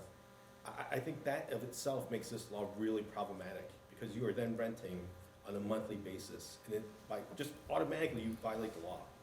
And I do still think subleases is still a rental situation that wouldn't go for a full term. I don't know how we jive those two situations with this 12-month requirement. I'm not saying we shift it to a 1 month, but I just think anytime you add some restriction on people's abilities to do something, the government should think through what the implications are, because then you put people in an automatic situation where they're violating the law. We may not enforce it, but I just don't think that feels right.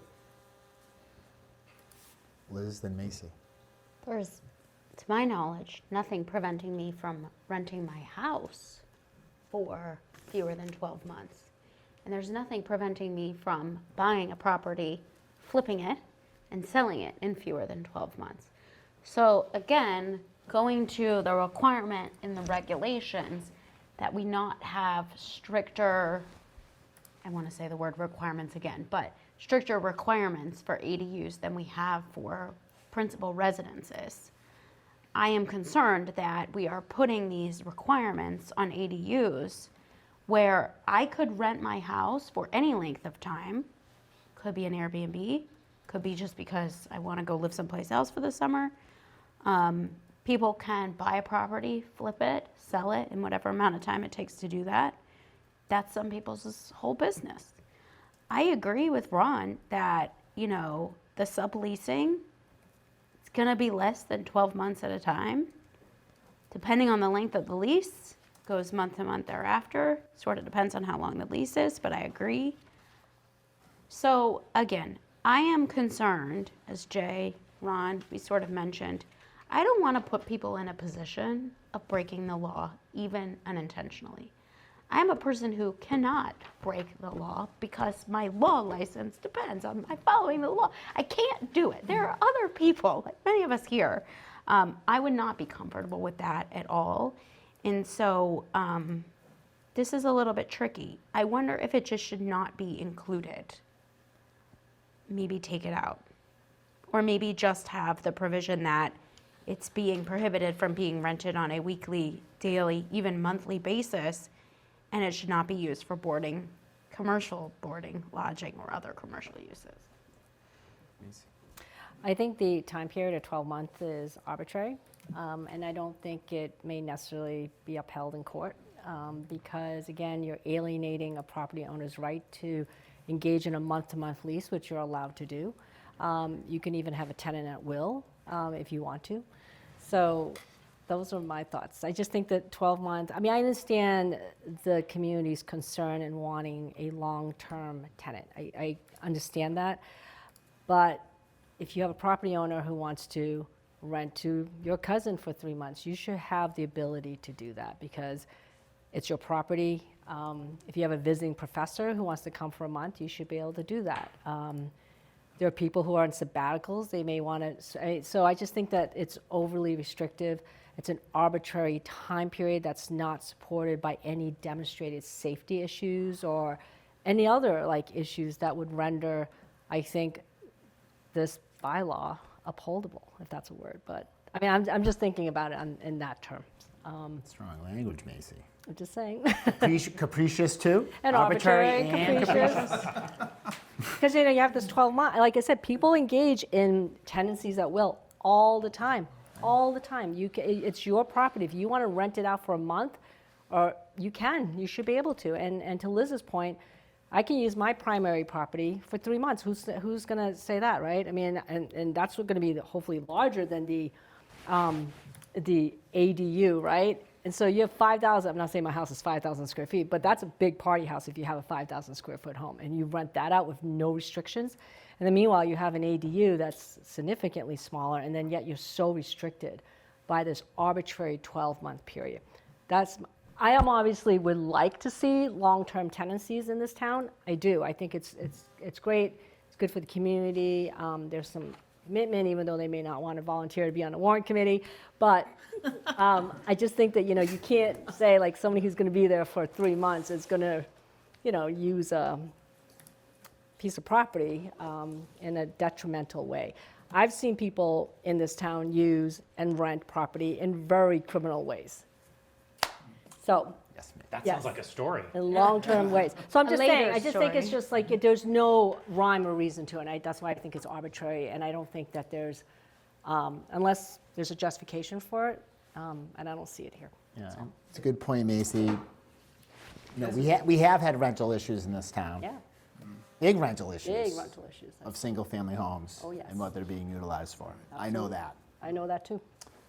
Brian? Can I just ask a question? I wasn't here Monday, I listened to some of the meeting and not all of it, but they lifted a lot of things from other towns, right? Did they lift Correct. this 12-month piece from other towns? I can't speak to this 12-month, but I know that a vast majority of this language was taken from the state recommended. Yeah, probably not from the city of Boston, I'm guessing. No, not from the city of Boston. So I can't say, Brian, but I know that this was model language, but it is a good point. I mean, it's a very valid point. Yeah, do we know more about the planning board that we trust basically put 12 months in there? Yeah, I'm kind of falling back to, do we trust that they did their homework and this is the number? Town council's going to review it soon? No? Yes. Town council is going to be reviewing this soon, and I expect an answer on that promptly.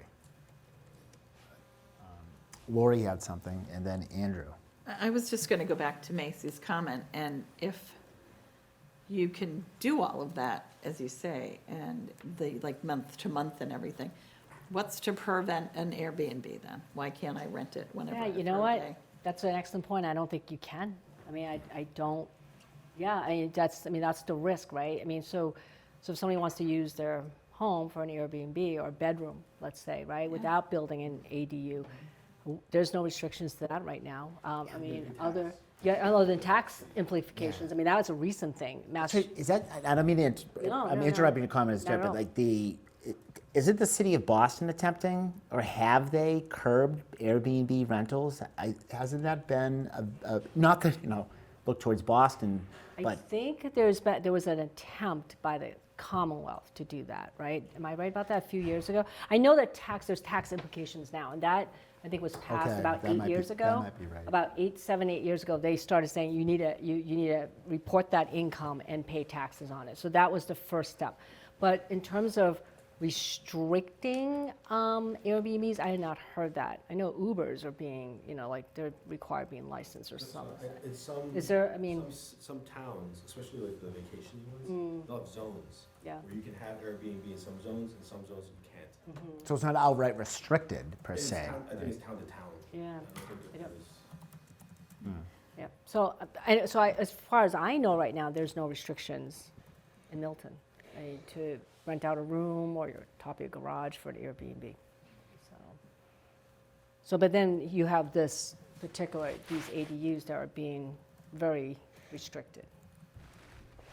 So it's almost contrary. I mean, so it's a conflict, with your like Liz said, primary property and then building these ADUs. So, and then imposing a period of rental that's not, that I can see that's justified by anything, legally justifiable. Andrew and Jay. The thing I'm really stuck on is that there's no enforcement mechanism Yeah. today. So regardless of what that reads, that you can't have Mickey Mouse stay there Right, anymore, that's true. makes the whole argument over that pointless in my mind, unless you can give it teeth through some mechanism. And then I know putting restrictions on use curbs a homeowner's rights, but in many ways we do that already. I mean, we have laws on setbacks that are arbitrary. Right. We have laws about floor to area ratios that are somewhat arbitrary. We But I have think those height are- restrictions. I think those are justifiable by zoning and codes, building codes. So there's a safety justification for when you're building a structure, egress and ingress. So Yep. there's reasons for that. But the time for tenancy, I don't know what the justification is for that. There's no like building codes where there's, safeties and materials, and making a place inhabitable. And even, for town, for aesthetic reasons, right? You have to be from the curb. But like I said, the tenancy, I mean, I haven't heard anything yet. And forgive me, I wasn't here on Monday, so I probably should be the last person talking at this But the meeting. justification in So- my mind goes back to the example I talked about. You chose to live next to a high school, what did you expect? This is different in that you chose a home, and then now somebody else is building a structure that's going to have additional cars, additional people living in it, additional traffic. There's no restriction on how many cars a person can own. I could have like 40 cars and park it on the street overnight, even though that's illegal. And so there are things that could materially impact a neighbor. And so it goes back to and the term is not the only thing. The question is, how do you enforce all these and what are the penalties for it? And that for me is the focus area as opposed to length of period. Yes, nobody wants Airbnbs all over town. But still an enforceability issue, though. Who's going to determine that it's not a 12-month lease, but it's a Whether it's 3-month? legal or not, and for me, it always goes back to the impact on me and is it fair? And if Tom decides to paint his ADU white and I hate the color white, do I have a fair argument against it? No. If he decides to paint it glow-in-the-dark pink, and it's light at night, and even though doesn't violate any lighting codes, then yes, it impacts me. And so for those are crazy examples, but those are the types of things that I think make a regulation fair or not fair or infringing upon my liberties. Thank you. Jay. I do notice that the legislation and the regulations both say a town, I'm paraphrasing, a town can put restrictions, prohibitions on a short-term rental as defined in Chapter 64G. And whenever you have a non-lawyer Googling the law in the middle of a meeting, it's going to be good. So I did that. And Chapter 64G talks about short-term rental, talks about occupancy, and as far as I can tell, it defines that as 31 days. So we've been having a great conversation about values and priorities. It may all be moot if town council says, sorry, 31 days is the most you can. Restrict a Restrict. tenancy. And I'm So it's okay 1 with month. that. That'll be up to town council, and I hate to cut off this great philosophical discussion. I just don't want any more kids in town. No more school-age kids in town. Well, Jay, I appreciate that, and it's a good conversation no matter what, Jay, because we could save town meeting a lot of time, right? And the people from Milton Cable Access filming it, because they get to go home early. Judy, you get your hand raised? Well, I did a quick search, as Jay did, and I believe this, the regulations coming through for the ADUs will allow towns to set some sort of restriction. I don't think they're trying to, from what I read quickly, and I, didn't decipher it well, I didn't have enough time, but, I think the regulations are going to allow towns to put some, length of stay or length of rental into your bylaws. And I'm hoping Macy can you, I think Jay found it, I don't know if you can look at it, I may have found the same thing in a different place. Yeah, is it the most recent, Mass.com. yeah, it's the mass.com. Okay, so, I mean, there's the definition of short-term rental, which wasn't very helpful, but then occupancy is what I've highlighted. yeah, now I'm just checking to see, make sure this is the most, the latest version. So Yeah, so it's the out of yellow Yeah, thing. so it's mass.com, so it's the latest version, and it seems like the only restriction they can put on is a month-to-month lease. So it's 31 days, which is a month, and that's all the town can do. So, and, Okay, thank you for clarifying. no, thank you for Jay for looking it up, on the general laws. So it sounds like anything less than that, right? It's considered to be an Airbnb. So you could have a lease for a month-to-month basis. I mean, that's what it looks like. Yeah, it looks like 31 days, but 31 days is usually, unless it's February, 28 days, 29 days. So it sounds like a month-to-month lease is the only thing a town, a municipality can restrict anything less than 31 days. Okay. So that's what it appears based on that. So the 12-month restriction on that bylaw it's contrary to 64G. Okay. Let me ask everyone, anyone have any more comments about what we've been talking about or anything else in these? Can I ask a funny question? How much would an ADU go for in Milton? Why are you thinking Month about to it? month? How much would it go? How much? I'm just wondering. Depends on Yeah, how big no, it is. 2 bedroom. It can't be bigger than 900 square feet, right? 900 square feet, 2 bedroom. 2 small bedrooms. So I was just 1,800 bucks, 2,000? I would say how Oh, nice. God, Yeah. minimum. Yeah. Oh, really? Yeah. Yeah. Oh, yeah, easily. Closer to public transportation, I think, because otherwise you have to drive. Yeah. I know, I was just curious. I was just, as everyone was talking, I was thinking, Assuming Depending on people how what it much would the, was, I think. how much? My cousin's gonna be real. Yeah! Well, that's how it You should charge 3,500. That kind of money. I bet that's a nice ADU. Pay my mortgage. Can I look at that one? Like, See a if that couple of was those. accurate? Because I wonder if that's the, that was the attempt to restrict Airbnbs. Julia. Will people with ADUs be able to rent via the Section 8 housing program? Don't know. It just occurred to me. Like, can they take vouchers? I guess, I don't see why not. Anyway. I don't see why not either. Certainly no restrictions that we can see. I'm sure Massachusetts would not have allowed. That Yeah, would to be not do that. insane if Massachusetts passed Peter. law. Again, you still have the You can put your own requirement on it, if I'm not renting it for less than 12 months. Yeah? Of course. Oh, yeah, of course, yeah, that's a private agreement. Yeah, I just, Yeah. That's economics. yeah, that's, Yeah, of course. You could even prevent subleasing if you wanted to. You can put anything, yeah, how much you want to collect before and after. oh, yeah. Deposits. See, you know. No cats, no dogs, no children. You can't say no children. Can't say no children? You used to be able to say no children, I Can't say thought, no yeah. children. Like, you can't say no Section 8. Yeah.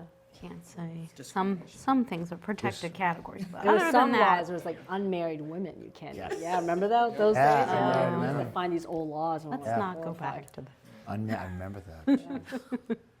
But you can, I think, there's certain age limits, right? Can't you, if there's certain housing that's over 55, over, like, there's some, There's yeah. an exemption for that. There's exemptions for that, for over- ages, yeah. It's a lot of stuff. But otherwise, You also can't charge whatever you want for deposits. There's First and last. first, last, and security. you can charge your cousin $7,000 because first, last, and then He's the thinking of it. security. Yeah, first, last. He can't afford it. Yeah, no. After the meeting, drinks are on Peter. Yeah. Well, I've got to make sure the check cashes. Yeah. Oh, yes. As long as the cousins come through. So there's no more really comments, I guess, as to the language in these two. I want to indicate ADU has not been approved yet by town council. Site plan has. There's obviously a variety of options in terms of voting that we can do. Obviously, I don't know if there's any issues with the site plan in that language, you can vote. As to the ADU, I would say, and this is just on its face, that, you know, if we were to vote, yes or no, it would be a conditional vote on the decision or the recommendation of town council. Or we could make the recommendation now. The only thing that would take is we just have to, whatever town council would have to come back and vote again. I don't know if we want his legal opinion. He might be on the floor of town meeting and people might be asking. And then obviously how we react and what recommendations we make in our comments. So I'm going to leave that open to the committee. And if someone wants to make a motion or do anything else, please do. And that would be, I think, maybe, Can I ask for guidance for you for how we'll figure out the issues we discussed earlier, like restaurant, no restaurant? How are we as a committee going to make that decision? someone has to put a motion on the floor. Do you want to give us guidance? Jay, what would you do, I guess? Which one are we Sure. talking about? The- Site plan. Site plan, the Site agenda plan. item, so it would be, let me look, pull it up. Oh, do you have a question? or- Well, no, I was gonna go for it, see what I was happens. gonna say, go for it. I was gonna pull it up. Thank you, Lori. I would make a motion that we approve the site plan approval article as written by the planning board. Second, Second. Second. third. Okay. May I now propose an amendment? Sure. Okay. I would like to amend the article before us, and the amendment will be to remove the words in BB3, which say, with the exception of restaurant, bar, or entertainment use. So what I'm trying to do is help the committee decide, do we want to strike those words? Do we want to leave those words in? Yeah. I hope I'm helping us make a decision and not just being confusing. You want to do what? Okay, Sorry. okay, so I don't know if you have the wording in front of you, but it goes back to the discussion we had earlier about restaurants that aren't making any external changes. So the motion before us is the whole thing as the planning board suggested.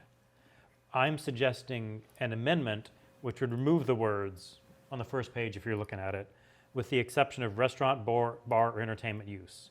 So if you vote for my amendment, you're saying, I'm trying not to editorialize. If you vote for my amendment, you're saying we don't want a site plan process to apply to restaurants that aren't changing the exterior. If you vote against my amendment, you're saying we do want a site plan to apply to those. Accurate.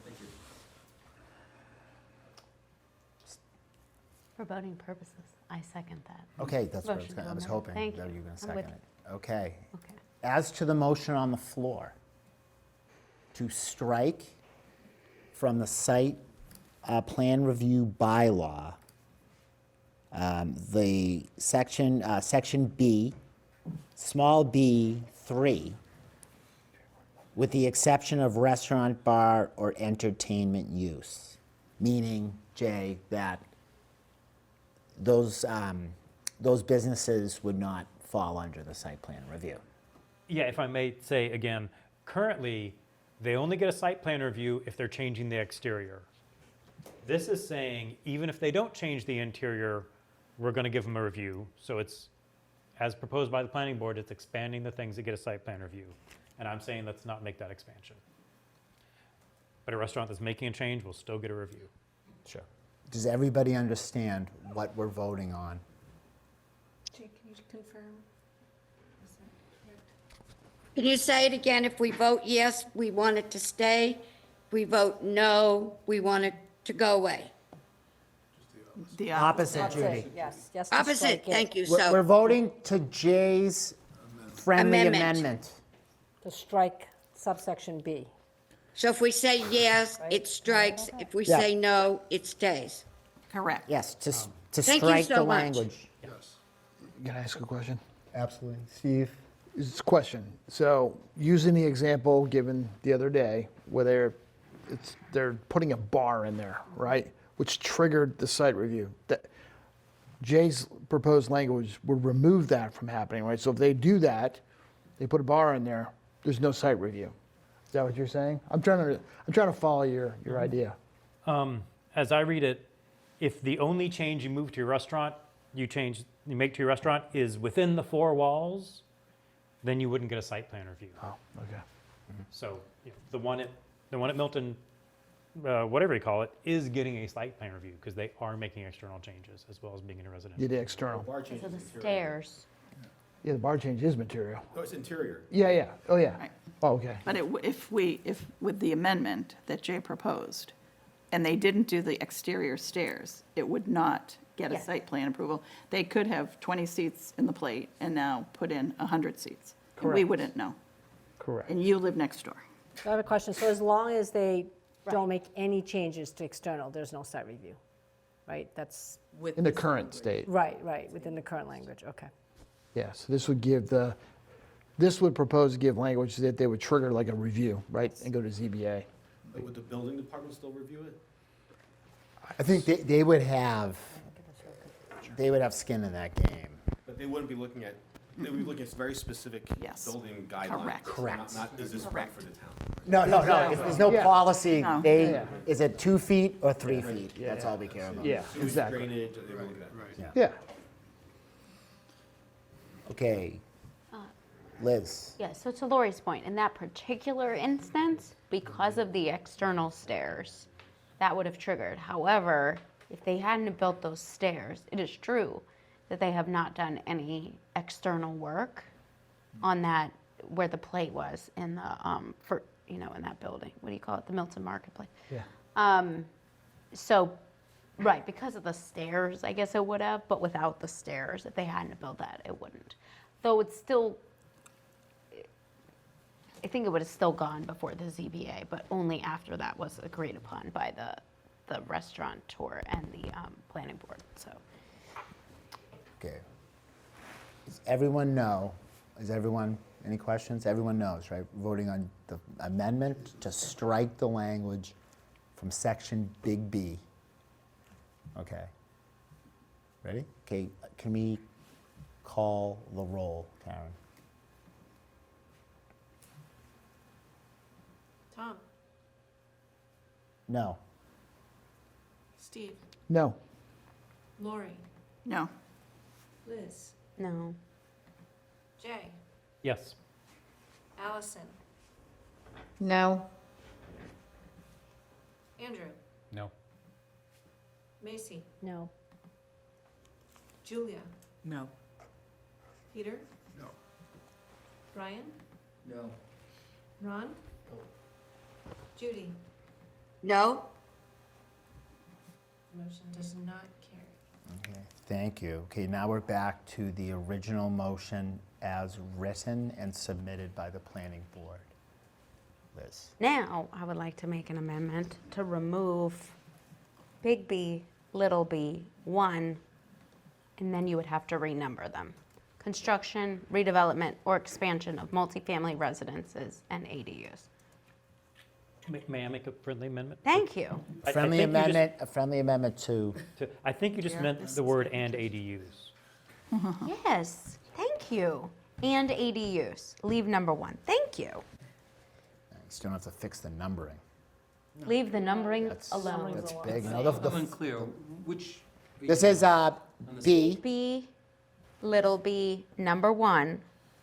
So now, number 1 would read, construction, redevelopment, or expansion of multifamily residences, semicolon. Get rid of and ADUs. Okay.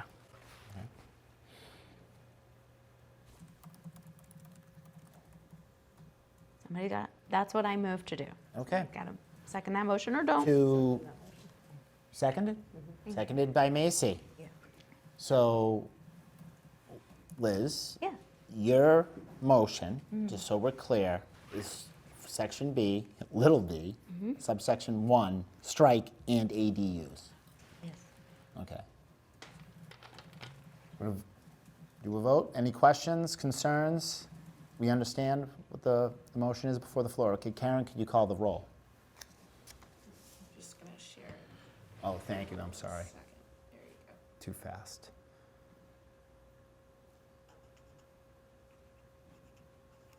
Okay. Tom, No. Steve, No. Lori, No. Liz, Yes. Jay, Yes. Allison, No. Andrew, No.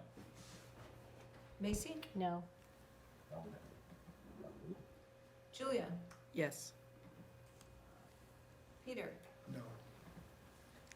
Brian, No. Ron, No. Judy. No? The motion does not carry.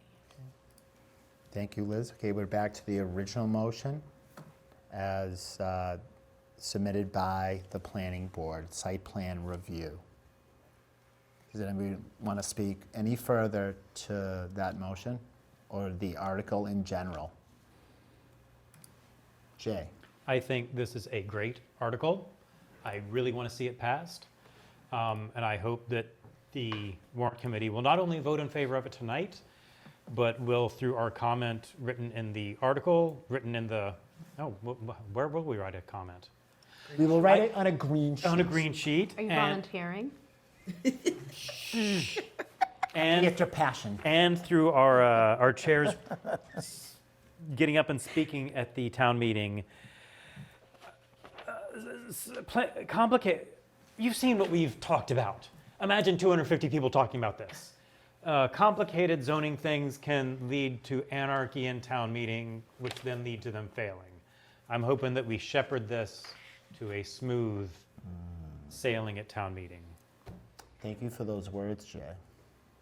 Pressure's on. Okay. Okay. Anyone else? Okay, here we go. Karen, could you call the rolls, please? Sure. Tom, Yes. Steve, Yes. Lori, Yes. Liz, Yes. Jay, Yes. Allison, Yes. Andrew, Yes. Macy, Yes. Julia, Yes. Peter, Yes. Brian, Yes. Ron, Judy. Yes. Motion carries. Yes. Thank you, members. We're going to move to the ADU article now. Before I ask for a motion, would anyone like to speak further to this article? Any concerns or questions about it? Seeing no hands raised, would the committee like to put this matter to a vote? Looks like I got some heads nodding. I move to pass as is.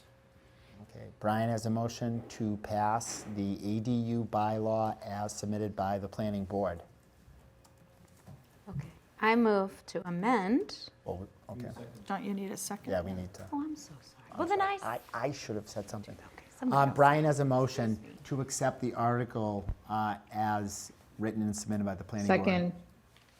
Allison's got a second. I was Liz. so eager. I'm Liz. so sorry. Okay. So anyway, I move to amend section. Don't we have to vote on that Yeah, now you that do we've the first seconded one. it? And if it doesn't, then she can amend, like, we've already, then they've already made the motion and I've seconded it. This would be a friendly amendment. It's a friendly amendment. C. What is it? C 7. Or remove the language, an ADU may not be rented for periods of less than 12 months at a time. I would change it to say an ADU so I would get rid of may not be rented for periods of less than 12 months at a time. I would change it to say an ADU is prohibited from being rented on a weekly or daily basis. The ADU shall not be used for boarding and lodging or other commercial use, is how I would have it read. I would just take out, for the reasons we discussed earlier, may not be rented for periods less than 12 months at a time, and. So it could be rented monthly. So, You said weekly or daily, right? It's prohibited from being yeah, I was rented gonna weekly or daily. suggest mirroring the language from That's fine. 64G and That's fine saying with less than 31. Thank you.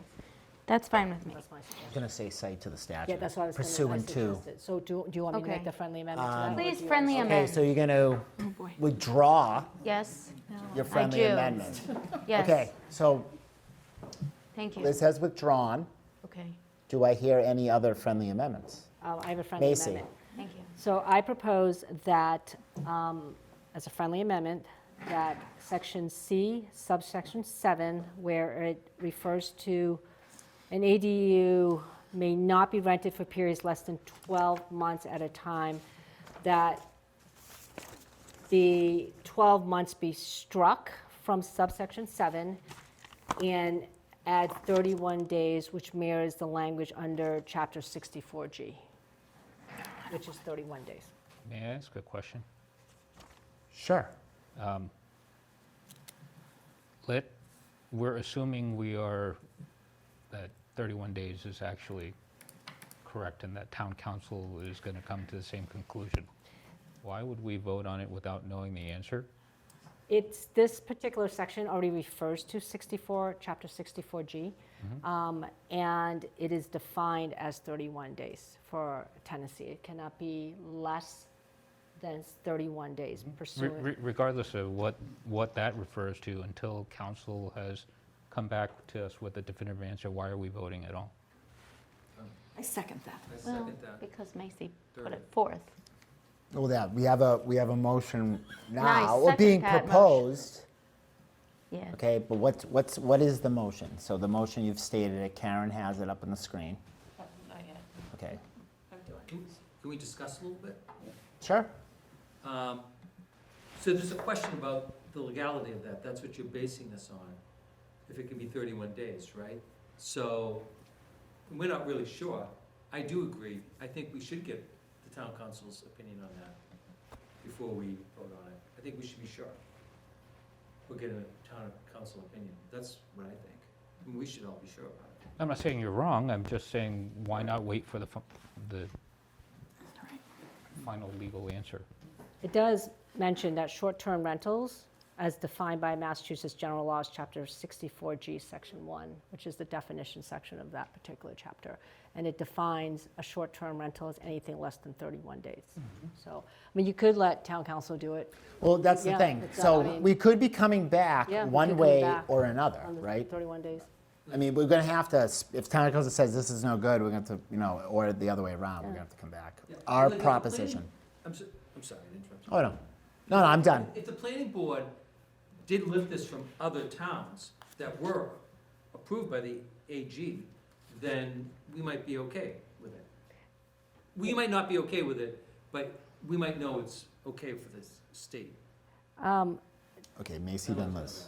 So, I don't work for the Attorney General's office, but what I do know is that this particular article refers to this particular chapter, which defines what a short-term rental is. And that 12-month period is in direct contradiction of what's defined under that particular general law.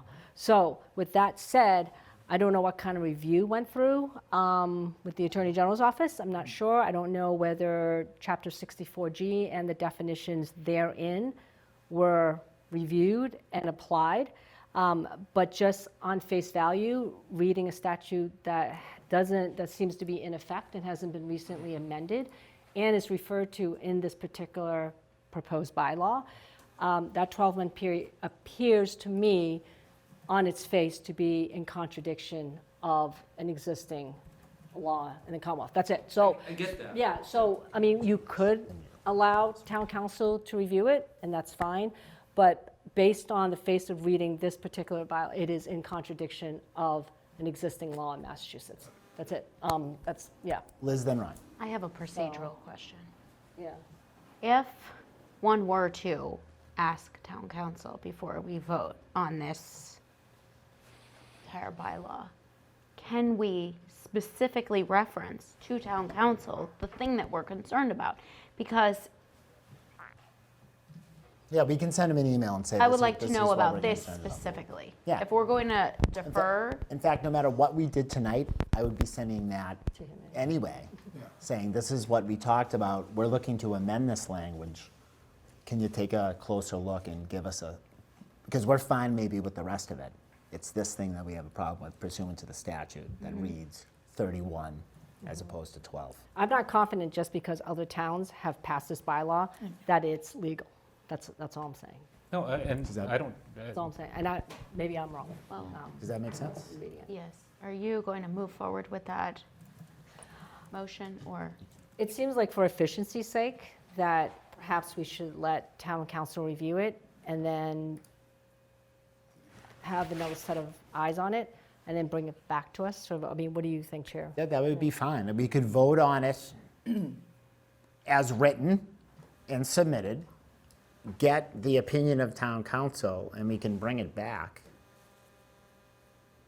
Or we can just wait and not vote on this one at all. yeah, that's my, I think- that was Okay. the only, and I'm not disagreeing with you. My question is only why would we vote on an article that we believe to be defective in language? And have town council have a stab at it. Yep. And that's, come back. And so if there's a good reason to do it, let's We vote just- if there is. just be mindful, I might have to call like a meeting just to vote on this. Like, I might be dragging you in for like a 20-minute thing, but, and I'm fine with that. That's what we have to do. That's why a lot of people don't want to be in the warrant committee. So I just want those expectations of the board that we, anything's possible and we can do it. Can you you be the know- only one in the room? We all join by Zoom? Yes, Oh, come on. Jay and I will come. Lori will come, I know. So, okay, Yes. okay, so we still have a motion on the floor right So now. I'll remove the motion, Okay, so Macy's going to withdraw withdraw my motion. her amendment. Okay, so now we're really back to square one again. I see Ron with a comment. I was gonna propose a friendly amendment to your friendly amendment. Rather than specify the date, we can just refer to short-term rentals. Yes. Whatever that, I guess, interpreted as, next year it could be 33 days, who cares? We would just say it cannot be used for short-term rentals. Pursuant to Chapter 64, That- as defined, Section 1. sorry, it's a defined term. So that way, we don't need to come back to, most likely, if town council says it's, the wording as submitted is improper, the amendment should be proper, because the amendment would be subject to the definition. I think that's an excellent proposal. Now, it is. But I'm kind of a little, I know, Can I say something? Sure, Brian. That's already the law, state law anyways, short-term rentals. It's part of the whole ADU thing in the state. But I think we should find out from the planning board why they put this in here and where it came from. I'd like to see if they can, just not get a whole blow by blow. I think they explained Just it. that I don't think piece. I think we asked about it Yeah. on Monday. They were like, oh, for the same reasons, they don't want short-term rentals to proliferate in the town and get out of control. But I don't think they didn't have much more beyond that. I'd be curious if they lifted it from Can we bring them back? That's my biggest question. Yeah, we can do all of those things. We can vote, we can not vote, we can bring them back, we can inquire, wait till town council. I mean, all of these are possibilities. I think though, frankly, as I'm hearing all of this, it might be better to let town council make the decision and then we just vote. And then we can do whatever we want. At that point, we can amend, we can recommend, we can do whatever. It just creates, this makes tonight a little easier. Also on a clean record of it, too. Yeah, exactly. I have another procedural question. Liz? If town council were to determine that Macy is correct and that 31 days is the shortest amount of time by which you can limit it, could then the planning board decide to change their language if they wanted to? Or because it's already kind of too late in the process, are they not able to do that anymore? I mean, I know that they changed the language the other night. I would like to give them an opportunity Does to this weigh in change one the way or the scope? other. Does this change the scope of the article? That's the question. Oh, I think it has to come from our recommendation from this point on. Even those Okay. changes that were made the other night, we're gonna have to reprint in our comment, your comment, not ours. So that whole article is gonna be in your comment with those changes, like okay, even the grammatical ones. okay, Okay. Unless they reopen the entire warrant, but Right. only the select board can do that. okay. You all set? Yep. So, Ron? so if we Yes. don't take a vote, we need to remove the motion. That's right. on- That would- Yes. we're- If Brian Oh, wants oh, to. I'll withdraw the motion. I don't- Okay, hold that thought, Jay. A couple things to what was just said a second ago about, isn't it state law anyway? The state law and the regulations say towns may prohibit short-term rental pursuant to MGL 64G. So a town might say Airbnbs are just fine. So we do want to put something in here saying, I loved what Ron said, restrict it per MGL 64G. But if we're not ready to do that tonight, there was a earlier question tonight, which was, what do we prefer?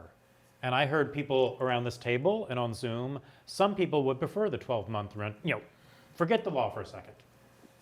Some people on this committee would prefer the 12-month rental. Some people on this committee would prefer did we settle on a number? Was it 6? Was it less than 6? Let's say. It really wasn't. Less than 12. Ah, boy. Let's say 6. Some people on this Less than committee 12, more than 3. Some people on this committee would prefer, let's swing for the fences, 3-month restriction. Should we take a vote to figure out where we stand on that? I mean, because otherwise, like let's say town council says, no, it doesn't apply. The 31 days thing doesn't apply. We still would have to decide among ourselves, do we like 12? Do we like 3? Do we like 6? I think we cross that bridge when we come. Yeah, I do too. I agree. See, I feel like it's all in our brains so fresh. Now's the perfect time to vote, no? Yeah, Jay, I love the spirit. Julie makes a great point. Yeah, I think we're well on our way, and I think we come to an easy consensus as to that.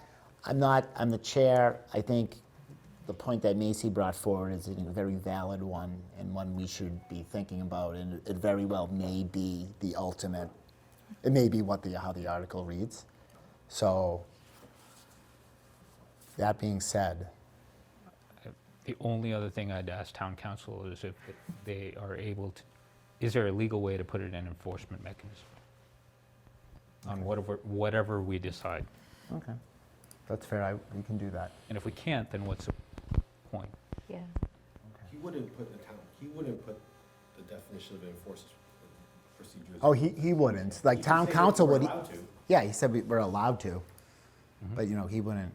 Or I mean, he who can't, he can, who can we? We do in the recommendation. Yeah, we can, but ultimately town meeting, if our planning board or the others do not. We put it in the recommendation That there be an enforcement that there mechanism. be, and whatever he says the enforcement mechanism could be, then we could decide that that's what we want to do, and we could put that in there. With And I think that's a good question to What are the ask. legal enforcement And mechanisms? I think that's a good question to ask him as well. With the caveat that it can't be beyond the scope of what was printed in the warrant.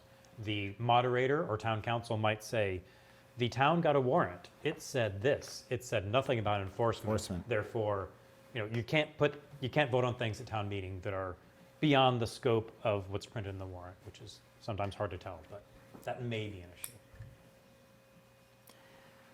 Brian? Some towns, businesses have to file the leases with the towns. And they do it for valuation of the property. That's commercial. I don't know if that happens in Milton. Maybe Yeah, not. that's commercial. Some businesses here, but, but maybe you could always do that, but that's. they That's a do good for point. assessments practices. Oh, that's a good point. Okay. Motion to dismiss? No, not there yet. Is there someone? Does he need to withdraw? or Yes, before- can we put up on the screen what you had written, Karen? For us, please? So everybody can see it. Sorry, give me 1 second.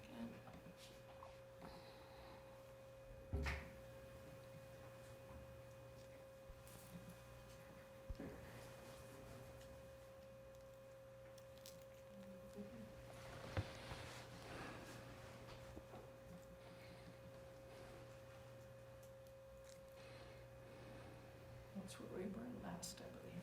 No? Okay. Okay, so, yeah, what do you want to do? Just put chocolate. Just to be clear, I think Macy proposed but that was never seconded. Mhm. So, This is the last made and seconded motion. I'm withdrawing my, Yeah, that was you withdrew it. I withdraw, yeah. Liz, Do we need to move to, because there is a motion to we don't have to vote this on one. this. Okay. So I'd like to withdraw Yeah. my motion. Yeah. So it's Thank you. Brian's. Ron, you're up. Yeah. You're up. Okay, so the slate is clean. Okay. You're up. The slate is clean. Over. Go for it. Okay, now we do have the overlay, but we have the site plan right now. Are we, Didn't we already vote on excuse, that? What's the? oh no, Yeah. I'm sorry, I'm confused. The- We do just have the overlay. Yeah. Karen, O- Okay. Overlay? The map, straightforward. Okay, didn't we already vote on that? No, because No. it wasn't on the agenda, Agenda, remember? that's right, Oh. yeah. Right. Yes. Let's vote. Now it is. Motion to vote on the overlay. Somebody's got to vote to motion on I the second it. overlay. I second it. Seconded by Liz. Thank you. Okay. Okay, this would be a motion to see if the town will vote to amend the zoning map to include the Milton Village Plan Unit Development and Brook Road Overlay District as described in the articles as printed and submitted by the planning board. These concern the Milton Village Mixed-Use Plan Unit Development Boundary and also the Brook Road Overlay District potential parcels. This was a previously approved zoning bylaw amendment by town meeting. This is these maps contained within the article must be included.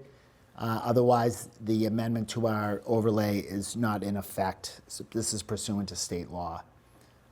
So this article would amend the zoning map to add these two plan unit developments to the zoning map at the recommendation of town council. So those are our two maps. Karen? Tom, Yes. Steve, I'm sorry, come back to me, please, sorry. Lori, Yes. Liz, Yes. Yeah, I was trying to find Okay. it on here. Yes. Thanks. Allison, Yes. Allison, Yes. Andrew, Yes. Macy, Yes. Julia, Yes. Peter, Yes. Ryan, Yes. Ron, and Judy. Yes? And Steve. Oh, and Steve? Yes, sorry. The motion passes. Okay, another unanimous vote. Okay, so we have one of these left that we're gonna ask town council about and have him opine on and tell us if we're right, if Macy's right. No, we're right. Okay, I was hoping just to get through these three. This is not a bad thing at all. We have plenty of time, and I think I think the committee made a great decision. So thank you very much. Future planning, I want to move on to. I've been in conversation with the select board member, in terms of our lighting bylaw submitted by the select board. We would be able to have a speaker as to that on the 18th of February. Okay, so that's a Tuesday. It's the earliest we could have someone in. Okay. As to our citizens' petitions, I have not, in my search throughout the town government, and through some people on the select board who are trying to help out, I've yet to find someone willing to come forward to speak to these, or one per each, someone to each article. I will continue. I've asked a couple of people within town government, select board, to help me out, see if someone can come forward. We would like, it would be very helpful, I think, to kind of get the behind the curtains look at, you know, the meaning behind this, what the conversation was like, why. You know, those are all very important things. Citizens petitions, we usually have someone come in. Sometimes, you know, my experience, maybe we haven't. Have we? We have. We have, yeah. Yes. So that's it. So we got, and so citizens petitions and lighting bylaw are left. I have a question. Is it usually a petitioner that comes in and Yes. speaks? Yeah. Thought, okay. The citizen who wrote it. Right, so they, and we're unable to obtain. Just as of now, no one's really come forward. You know, there are a lot of names on it, and other Saw that. other members of town government have inquired, and I think the response has been no, you don't want to come in, or the people who were asked. I'm not speaking this as hearsay. I have no idea. It's just that that's what I'm trying to do, committee, because I think it would be very helpful. Oh, yes. Julia? Are we going to get to hear from town council about the citizens petition about the planning board article in particular, since they said to talk to town council? Yeah, I'm in the process right now via email and with the town administrator making arrangements for town council to come in and speak to those. Okay. So I'm expecting like a big week next week in terms of trying to finish these up if we can. I don't know as to the lighting bylaw. I'd really like to hear. I think we'd benefit from hearing from a select board member on that one. So that one would probably be the last. I'd like to finish up this last planning board article and the citizens petitions next week. So I'm eyeing for town council to come in, and maybe we can kind of address all of these. I still want to have the meetings next week. I think at the very least on Wednesday, like, we can still talk about the lighting.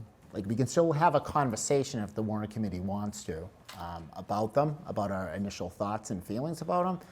I always find that it's very helpful to have a speaker in. I feel that kind of moves the discussion along, but I'm going to be working to figure this all out for you. So our meetings are as scheduled. I will be keeping you up to date.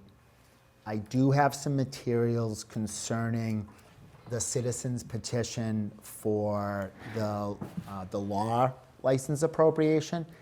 If I can do it tonight, I'll forward it to you tonight or tomorrow. But in the next couple of days, I just have some statutes and some other materials just for you to look at that just kind of give a background to it.